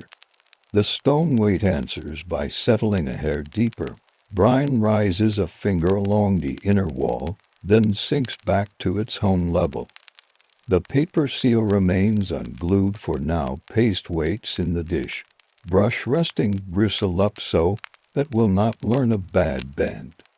A lad arrives with a small stool and sits to cut more radish into matchsticks. For a side jar, a quick pickle for tonight or tomorrow while the main jars find their voice. He counts the strokes in quiet tens, tapping the knife heel once every 10 to keep his numbers from wandering. He lets the pile fall into a shallow bowl with a pinch of salt and a whisper of sugar from the jar that hides behind tea. A thread of vinegar joins, and the bowl becomes a small bright cousin to the day's deeper work. Another neighbor comes by the gate with a bundle of long pale greens and offers to, keeping the rest. She stays at the threshold, boots wiped on straw, while advice travels gently back and forth like winter birds skipping between branches. She mentions her grandmother's habit of tucking a slice of pear into jars destined for elderly teeth. The woman nods and lays 2 thin pear slices on the board, adding them to one jar with a smile the size of a breath. The only stand ready to receive, and each one has its own quiet personality. One hums when tapped near the shoulder, another answers with a shorter sound. The glaze holds fine runs where wood ash kissed it in the kiln. A cloth dampened with warm water rubs each rim before filling, so paste and paper will greet a clean circle later. The brush, when it writes, will run only where it is welcomed. Filling takes on a rhythm. Layer, gentle brine, cover leaf, a stone pause. The sound becomes a pattern. Soft thump of cabbage inside clay, ladle tip ticking the rim, brine whispering down the inner wall, leaf cover making a muffled sigh, stone answering with its weight. Hands find they are doing without deciding. Between jars, hands rinse in a basin and pull on fresh cotton gloves. Pepper heat respects cloth but still speaks through to skin. The skin does not mind, and the air is cold enough to make warmth feel like a letter from the stove. Writing turns to labeling now that the first row is ready to listen for night. The inkstone receives a spoon of water. The inkstick circles until the water learns to be ink. The brush carries a fine line, not proud. On each sealed paper, the same small vocabulary appears. Family name, day and month, a mark for the batch 1, 2, 3, and a brief note, clear cold, north breeze, sun on steps. These are not poems, they are anchors. In February, a jar opened with north breeze will taste slightly different from one that says snow thought of coming. Records become flavors, one time returns to them. By mid-afternoon, the courtyard smells quietly of earth, sea, garlic, and the pepper's idea of sun. A kettle in the kitchen offers barley tea, its roastiness moving across the work like a low song. Cups are warmed inside the sleeve before sipping so fingers do not forget their job when they return to the cold. A child cracks the ice on the small basin by the gate with a serious face, then laughs at the small bell the ice makes as it breaks. Jar placement is a craft of air as much as space. Jars stand with two palms width between shoulders so they can breathe through their clay sides. A stick laid across the top shows a level line. The lowest jar receives a flat stone under its foot so the lids will share one angle of tilt. Too much tilt loses brine. Too little suffers a proud lid that traps air. The right tilt looks like a person settling into a story. A reed is cut to length and laid along the back edge of each lid to remind it not to close completely until tomorrow's paste arrives. Reed remembers to be humble. Clay appreciates it. A small jar is set aside for kitchen ends, trimmed scallion bottoms, herb stems, the last spoon of sauce scraped from the red bowl with a flat edge. The little jar will become a cook's condiment in a day or two, sharp, bright, friendly with rice. Waste here becomes company. Even water that washed the cutting board travels to the garden's roots, not the ditch. Winter carries everything forward when asked kindly. As light begins to loosen from the walls, the short inventory settles the mind. The woman touches each jar's lid with the backs of her fingers. Cool, cool, cool. She lifts each stone by a grain of weight and sets it back down just to tell the jar someone is listening. She leans to read the ink on 3 seals and smiles at a crooked character where the brush found a laugh. She adjusts one reed that had slouched into the wrong attitude. A line of red sauce across the board receives a swipe from a damp cloth and vanishes into a bowl of rinse water that will water the quince again. Someone mentions snow. Not today, perhaps next week. Snow makes a good roof for only if lids are sealed, and weight's true. The wall shelter is enough against wind that prowls. The jars at the end of the row get an extra cloth wrap under their lids, old hemp, clean and dry because that corner knows a draft in certain moons. There is a small ceremony for finishing a row that is not quite a ceremony. The family stands a moment with hands tucked into sleeves and looks at the jars as if they were sitting people. No one speaks for a few breaths. Then the woman sets the brush down and says, "Thank you" to the day, not expecting an answer. The day answers in the temperature of the air and the sound of the kettle lid rocking once. The brush returns to the inkstone for the last time before dusk and writes a note on a thin strip of paper that will hang near the gate. Gimjang 2nd row tomorrow. It will remind morning feet to fetch more salt, more radish, and to bring the hollowed jar from the loft. That jar has a small crack mended with lacquer and cloth. The crack is harmless, and the jar likes to be useful when filled with quick pickles. Before the light skims away completely, the lids are adjusted to a narrower tilt. Reed remains, but closer to the rim. A wooden spoon knocks once against one jar. The sound is deeper now, friendlier. Brine has risen and settled. A small bubble runs from leaf to lid and disappears, pleased with itself. The jars begin their first conversation with night. The table is cleared by motions that remember where things live. Knife wiped and slipped into its sleeve. Board rinsed and set on edge. Bowl scraped, rinsed, dried around the rim.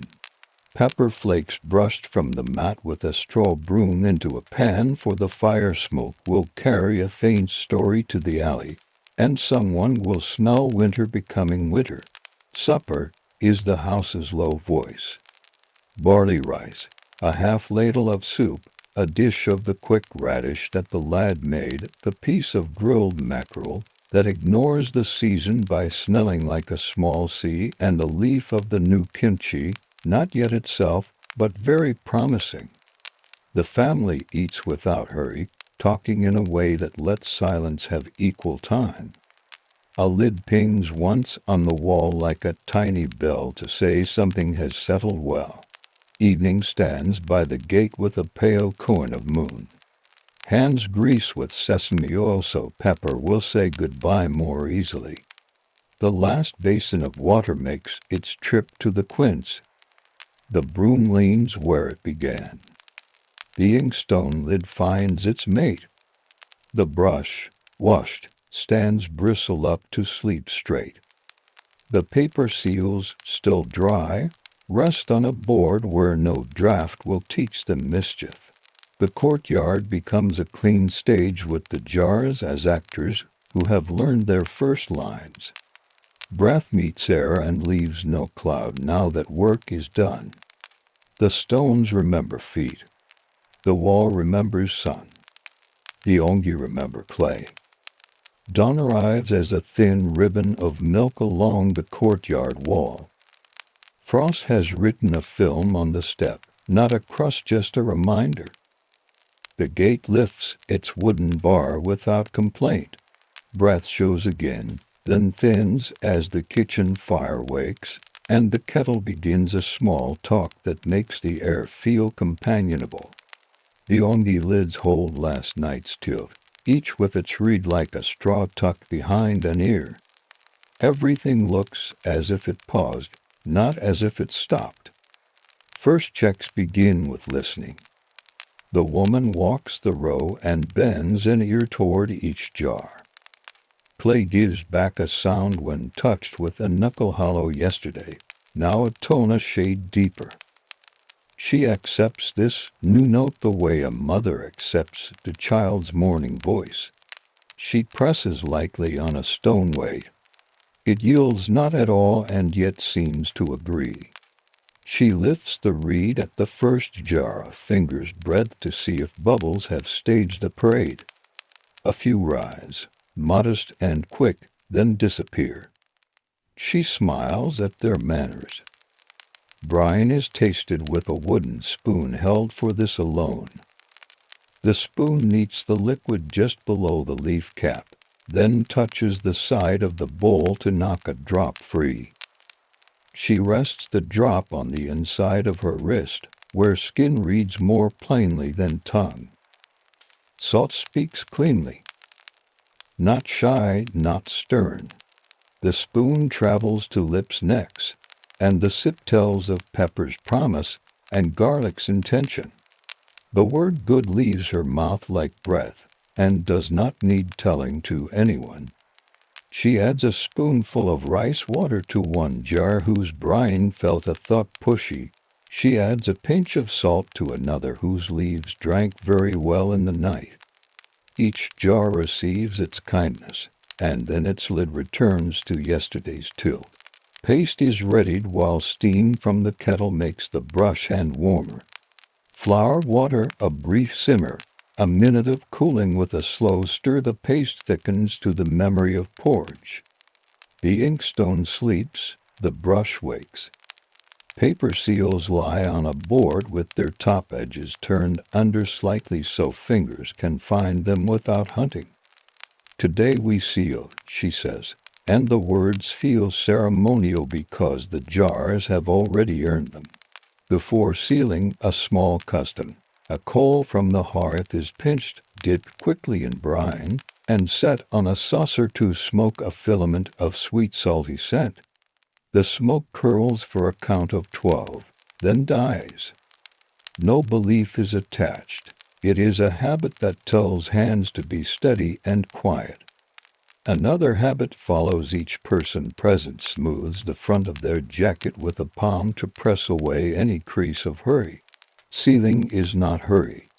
Reed is removed, lids are lifted straight up and held just long enough to wipe their undersides with a cloth warm from the kettle lid. The leaf cap is patted, edges tucked like a blanket. Paste draws a clean circle along the jar's rim with a small brush. The brush bristles move in one direction only so paper will not pucker. The seal lays down as if it wished to lie down, edges pressed with the flat of a finger, then smoothed with the back of a spoon.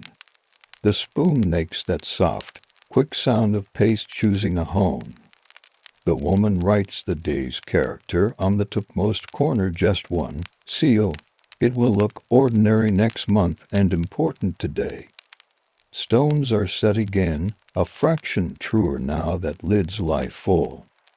Each stone wears its old linen shirt to protect the paper from impatience. The weight's job is not to crush. It is to persuade the first days of ferment to respect their boundaries. She leans with two fingertips on one stone and watches a small brine ring bloom at the seal's inner edge, then withdraw. The ring leaves a darker line that will fade. She moves to the next.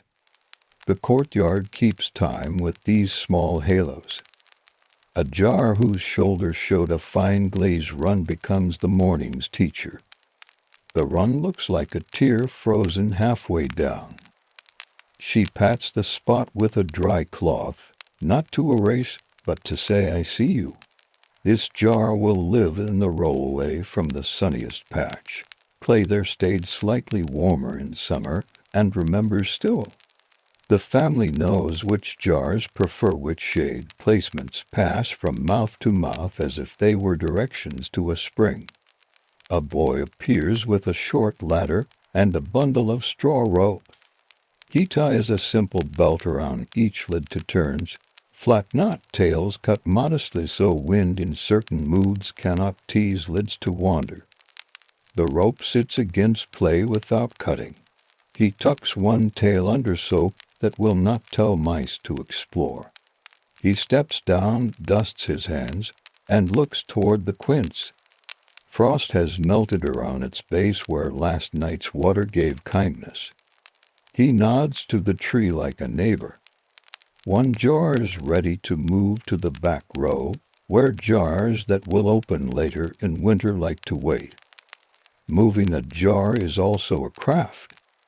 Two people lift together hands under the shoulder ring breath agreed upon.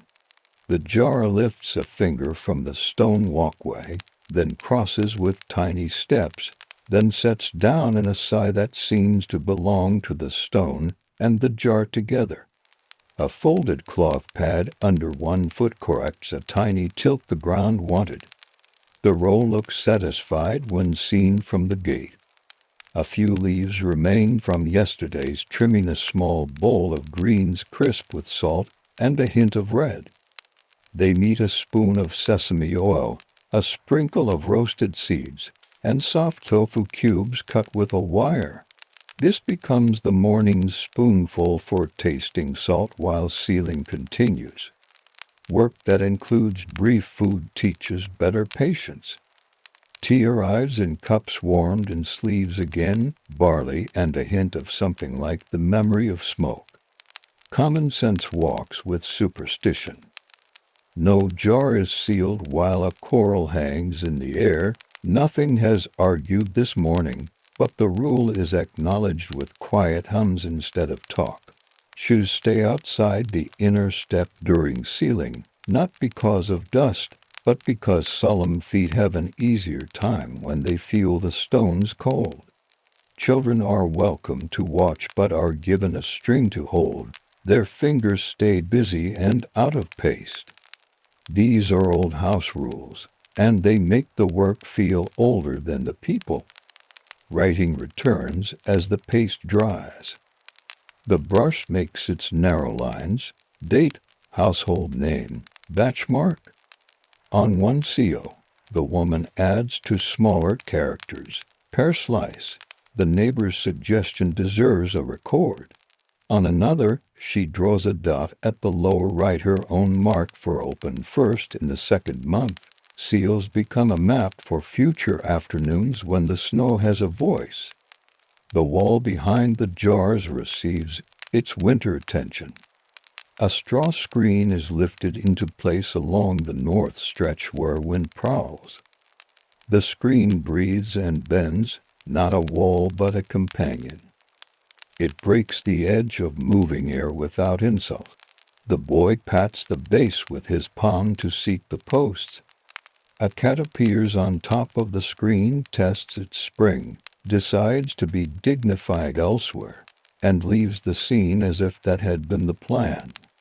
By late morning, the first row wears full seals, paste dry to the touch, paper tightened into honesty.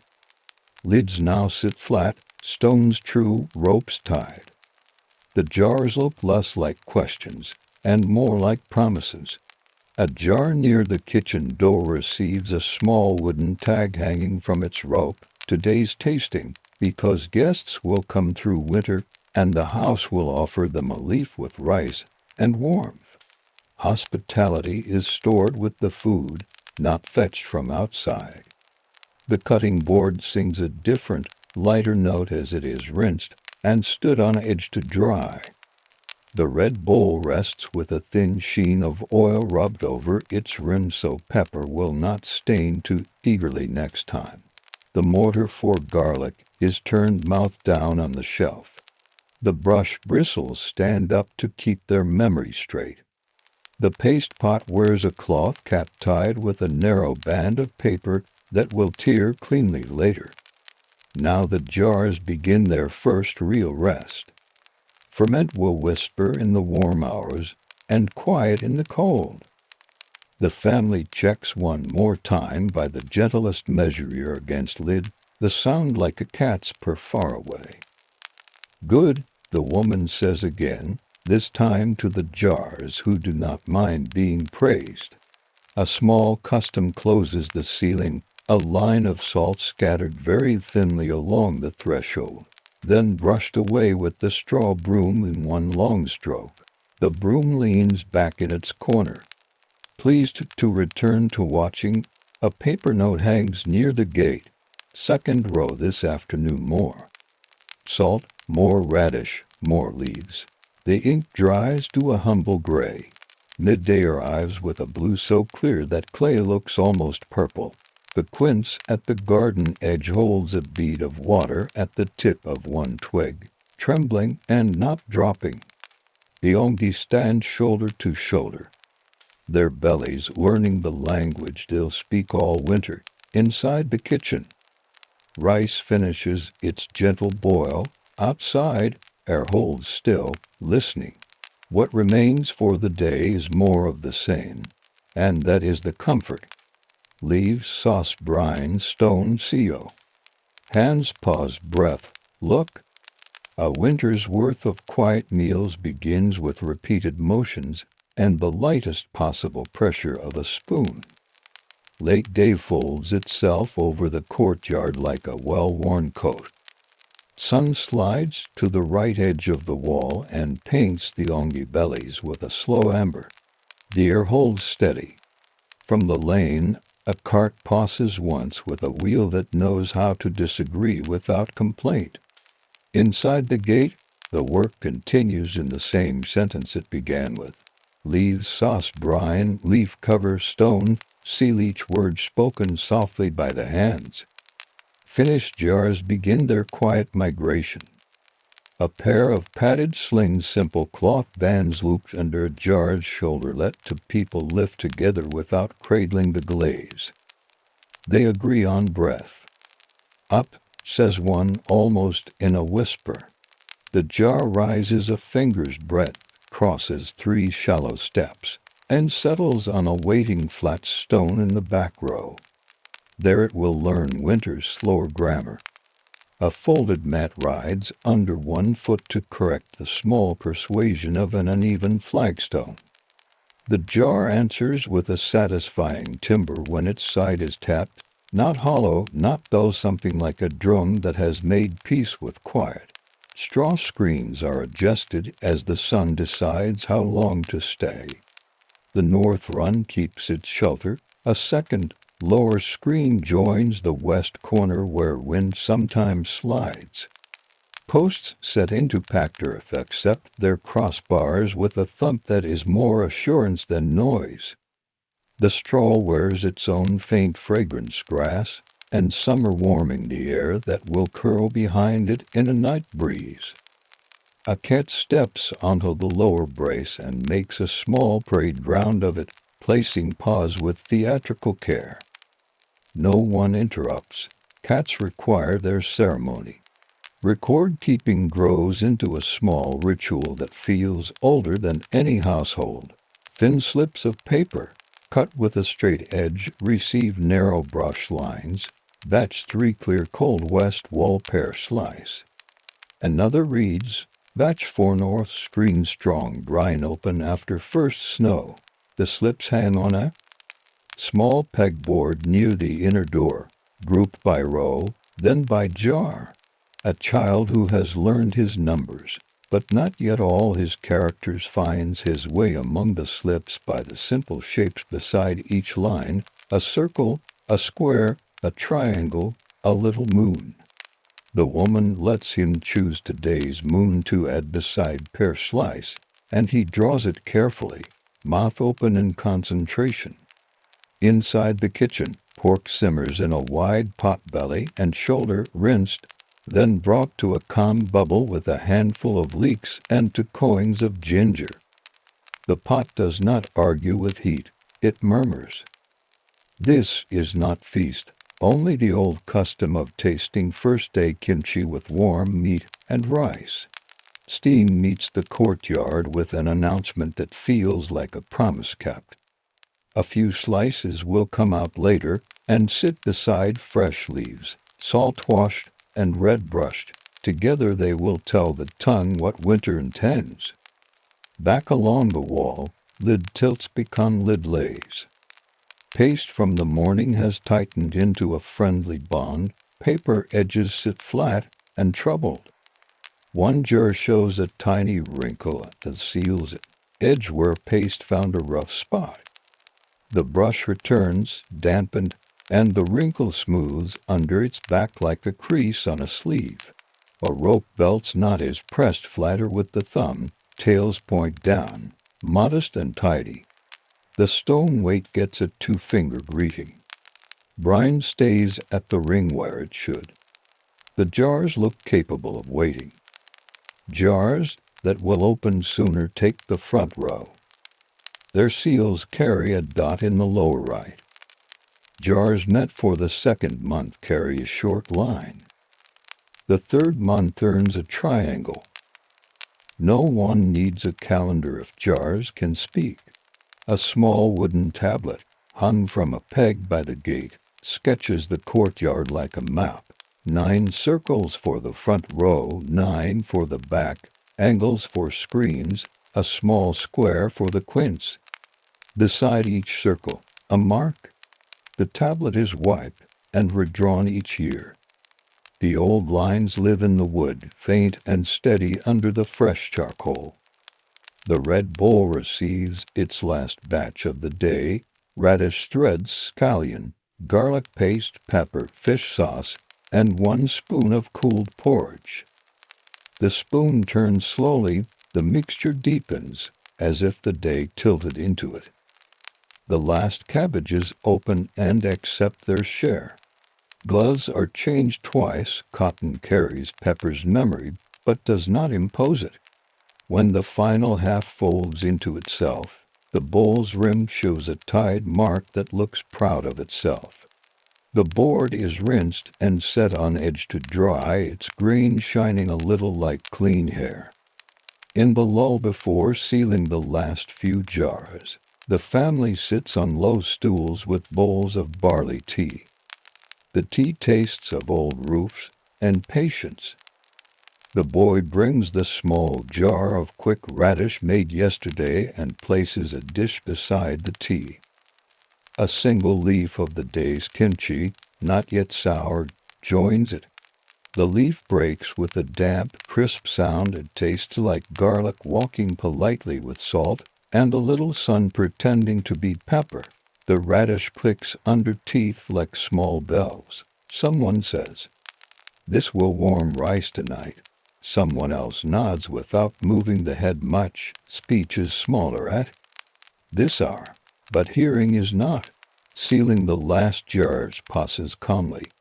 Paste marks the rims, paper seals rest under the brush. The spoon lays its small ring of smoothness in the final scene. Stones descend. Ropes accept their knots. The reed wedges that kept earlier lids wide are gathered into a bundle and tied with a bit of string saved for tomorrow's start. The brush writes the last seal of the day and rinses in clean water until the bristles lose red memory. The inkstone lid closes with a click that sounds like a book. A neighbor arrives with a jar under her arm, wrapped in cloth.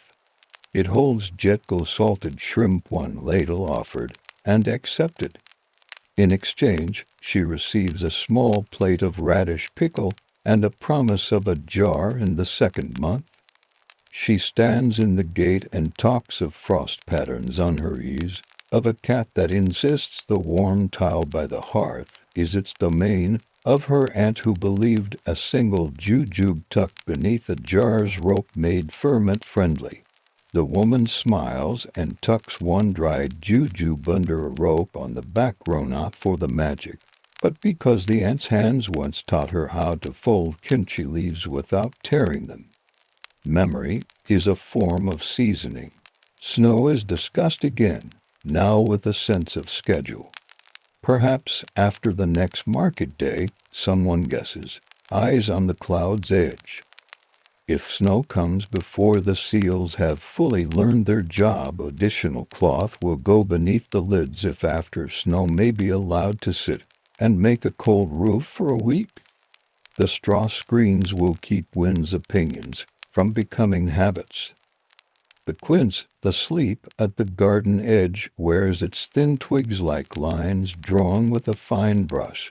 A bead of water clings to one tip and does not drop. Evening tasting arrives without ceremony. On a low table, a plate of sliced pork rests warm, edges pale and tender, sprinkled with pinches of salt and sesame. Rice in a wide bowl gives off steam in a way that makes sleeves rise. A dish of fresh leaf sits between. Each person takes a slice of meat, a spoon of rice, and a fold of kimchi, assembling a small parcel in the palm.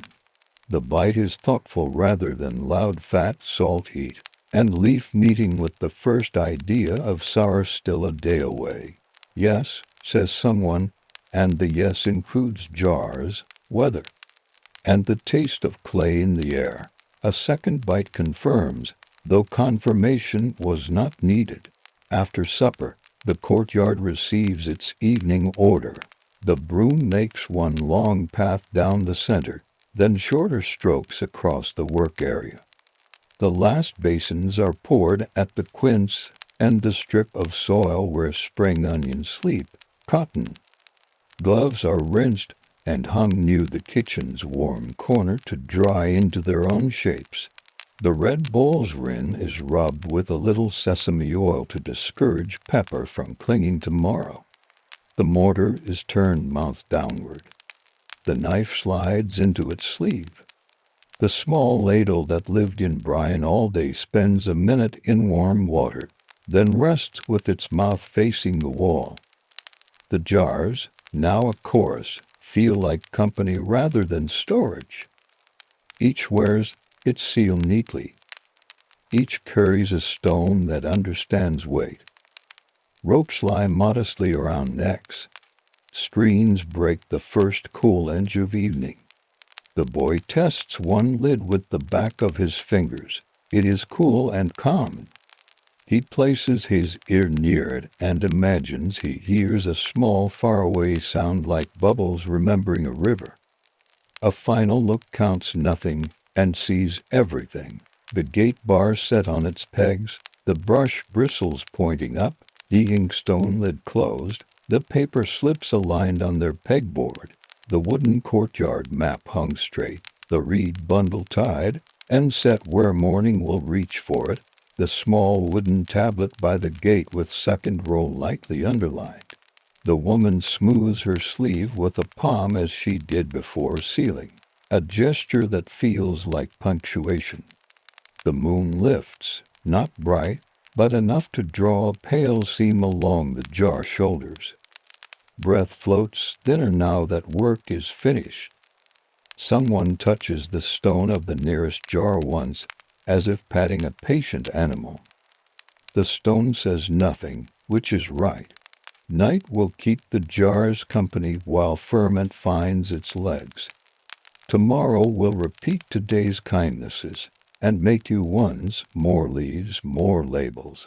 A check on brine, a lift of one bubble that forgot to be shy. Winter can be long, but jars shorten it into manageable days. Night has a soft hand. It lays itself across the yard and leaves the ongi round and quiet as if each jar were a sleeping chest. Frost thinks about returning, but lingers at the eaves instead, listening. The straw screens breathe a gentle hush. Paper seals, tightened by yesterday's paste, have become flat truths. A stone weight here and there makes the faintest tap thermal speech, not movement. The courtyard, that kind classroom, prepares for its slow lesson, settling. Before dawn, the woman steps out with a small lamp cupped against her palm. The flame is modest, just enough to let her read jars by touch and habit. She pauses at the kitchen to pour warm water into a bowl and dip a cloth. Warm cloth wakes fingers kindly. At the first jar she rests the backs of her fingers against the seal. Cool, palm. She presses the stone weight with 2 fingers. It answers by not answering. A small bubble line hurries up beneath a leaf, then decides to stay home. Good. Venting is as light as courtesy. She lifts one lid the thickness of a reed, no more, and counts to 6. A breath escapes pepper, garlic, salt, cabbage, and a small song of winter beginning. The lid descends, the stone returns to its patient conversation with gravity, and peace holds. She moves to the next jar and repeats, then to a third. Only those sealed late yesterday need this morning's whisper. Others will wait a day and thank her anyway. A jar destined for elderly teeth is brought a little closer to the kitchen wall, where warmth from the stove will reach through clay and speak nicely to ferment. 2 thin pear slices sleep under its leaf cap. The brush wrote pear slice on its paper yesterday, and the mark pleases the memory. She turns the jar a hand's breadth so its seal faces away from the morning breeze. Clay likes wind to be a rumor rather than a fact. Inside, rice finishes its quiet steaming. A pot of soup radish, tofu scallion, and the last bone from yesterday's pork breathes a small cloud and then rests with the lid tilted by a chopstick. Breakfast is simple: rice, soup, a dish of quick radish, and a few leaves from an earlier jar, last winter's friend meeting this winter's beginning. Before the family eats, the woman carries a bowl to the gate. Neighbors will pass. A spoonful offered over the threshold is a thread sewn through 2 houses. The ladle travels without comment. The bowl returns a little lighter each time. Record slips received 2 new lines written small. Row 1 sealed yesterday, vented 3 jars at dawn, and row 2 paste set do not disturb. The slips hang in their group. a paper chorus murmuring to anyone who wishes to listen. The small wooden mat by the gate earns 3 new dots sink the size of millet seeds where jars were vented.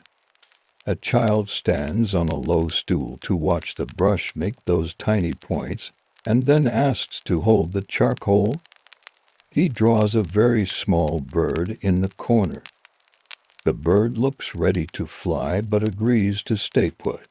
Snow is not in the yard yet, but it is in the air's thinking. The family reads the roof line for the thin bright edge that sometimes comes before flakes. If snow arrives before the 3rd day, lid belts will be checked, and a square of old hemp may be added beneath 1 or 2 lids to keep CO from escaping. If snow waits, the jars will enjoy a white cap. Clay does not mind cold so long as brine stays true. The straw screens and the Walsley give the right kind of quiet. A small jar moves indoors for a grandmother who prefers warmer kimchi while the first week is young. It takes 2 palms and 1 small bow to carry Clay across a threshold. The jar settles on a low stand near a window that knows indirect light, away from the stove's direct opinions. A cloth rests beneath to tell wood and jar to be good neighbors. The grandmother touches the seal with a fingertip and smiles in a language that jars understand. The week ahead writes itself in simple promises. Morning, listen, touch, vent 1 or 2, taste brine on the wrist, add a spoon of rice water if salt speaks too loudly, or a pinch of salt if leaves have been too charming. Noon, check ropes and stones, write the day's small characters, offer a spoon to a passerby, pour rinse water at the quince, and along the bed where spring onions sleep. Evening, tilt the lamp, look at paper seams from the side to see if any places wish attention. Stand a moment with hands in sleeves, and let jars say they're small per beneath clay. The woman mends a rope belt that began to fray. Twine travels through her fingers, the knot learns modesty and strength together. She rubs sesame oil along the outer rim of 1 jar's seal, barely a whisper so snow will slide rather than cling. The brush writes a reminder on a thin strip stuck to the inner door. 3rd day, taste 1 leaf from front right jar. This is not greed, it is diplomacy with time. At mid-morning, a friend arrives with a bundle of long firewood. He sets it by the kitchen wall and studies the jars the way someone might study a line of geese. He says the seals sit like proper hats, and the compliment lands kindly. She returns with a bowl of rice and a leaf folded with a bite of pork, and he eats standing at the threshold because he has other houses to visit with wood and remarks. On his way out he taps 1 jar lightly with a knuckle. That hollow, friendly tone answers. He nods satisfied and carries his good news down the lane to whatever years like such weather. A few house customs keep small problems from becoming company. The ladle never rests mouth up. A hook on the wall receives it sideways so dust does not propose friendships. The brush bristles sleep upright, so tomorrow's lines remain thin. The paste pot wears a cloth cap tied with paper that tears clean when new paste is needed. The straw broom is stood with its bristles up until floors ask for it. The knife lives in its sleeve and is not invited to stand on the board. Blades do not like balancing acts.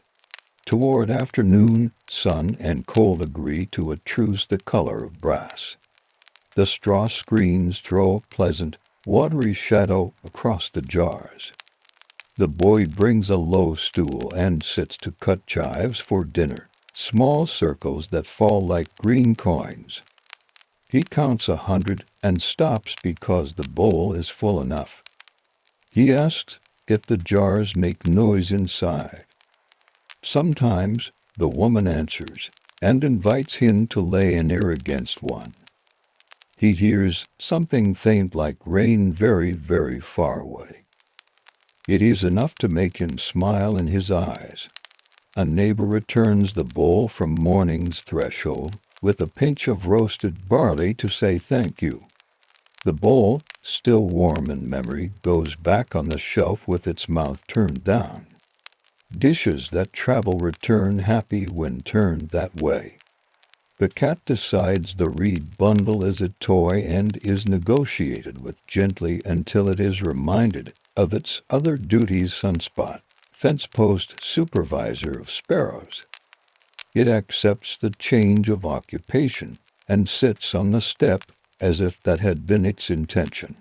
Evening brings the day's small gratitude to the table. A pot of soup now richer for waiting, rice fragrant, pork sliced thin and placed under leaf's fold, a dish of radish pickle bright with vinegars quiet.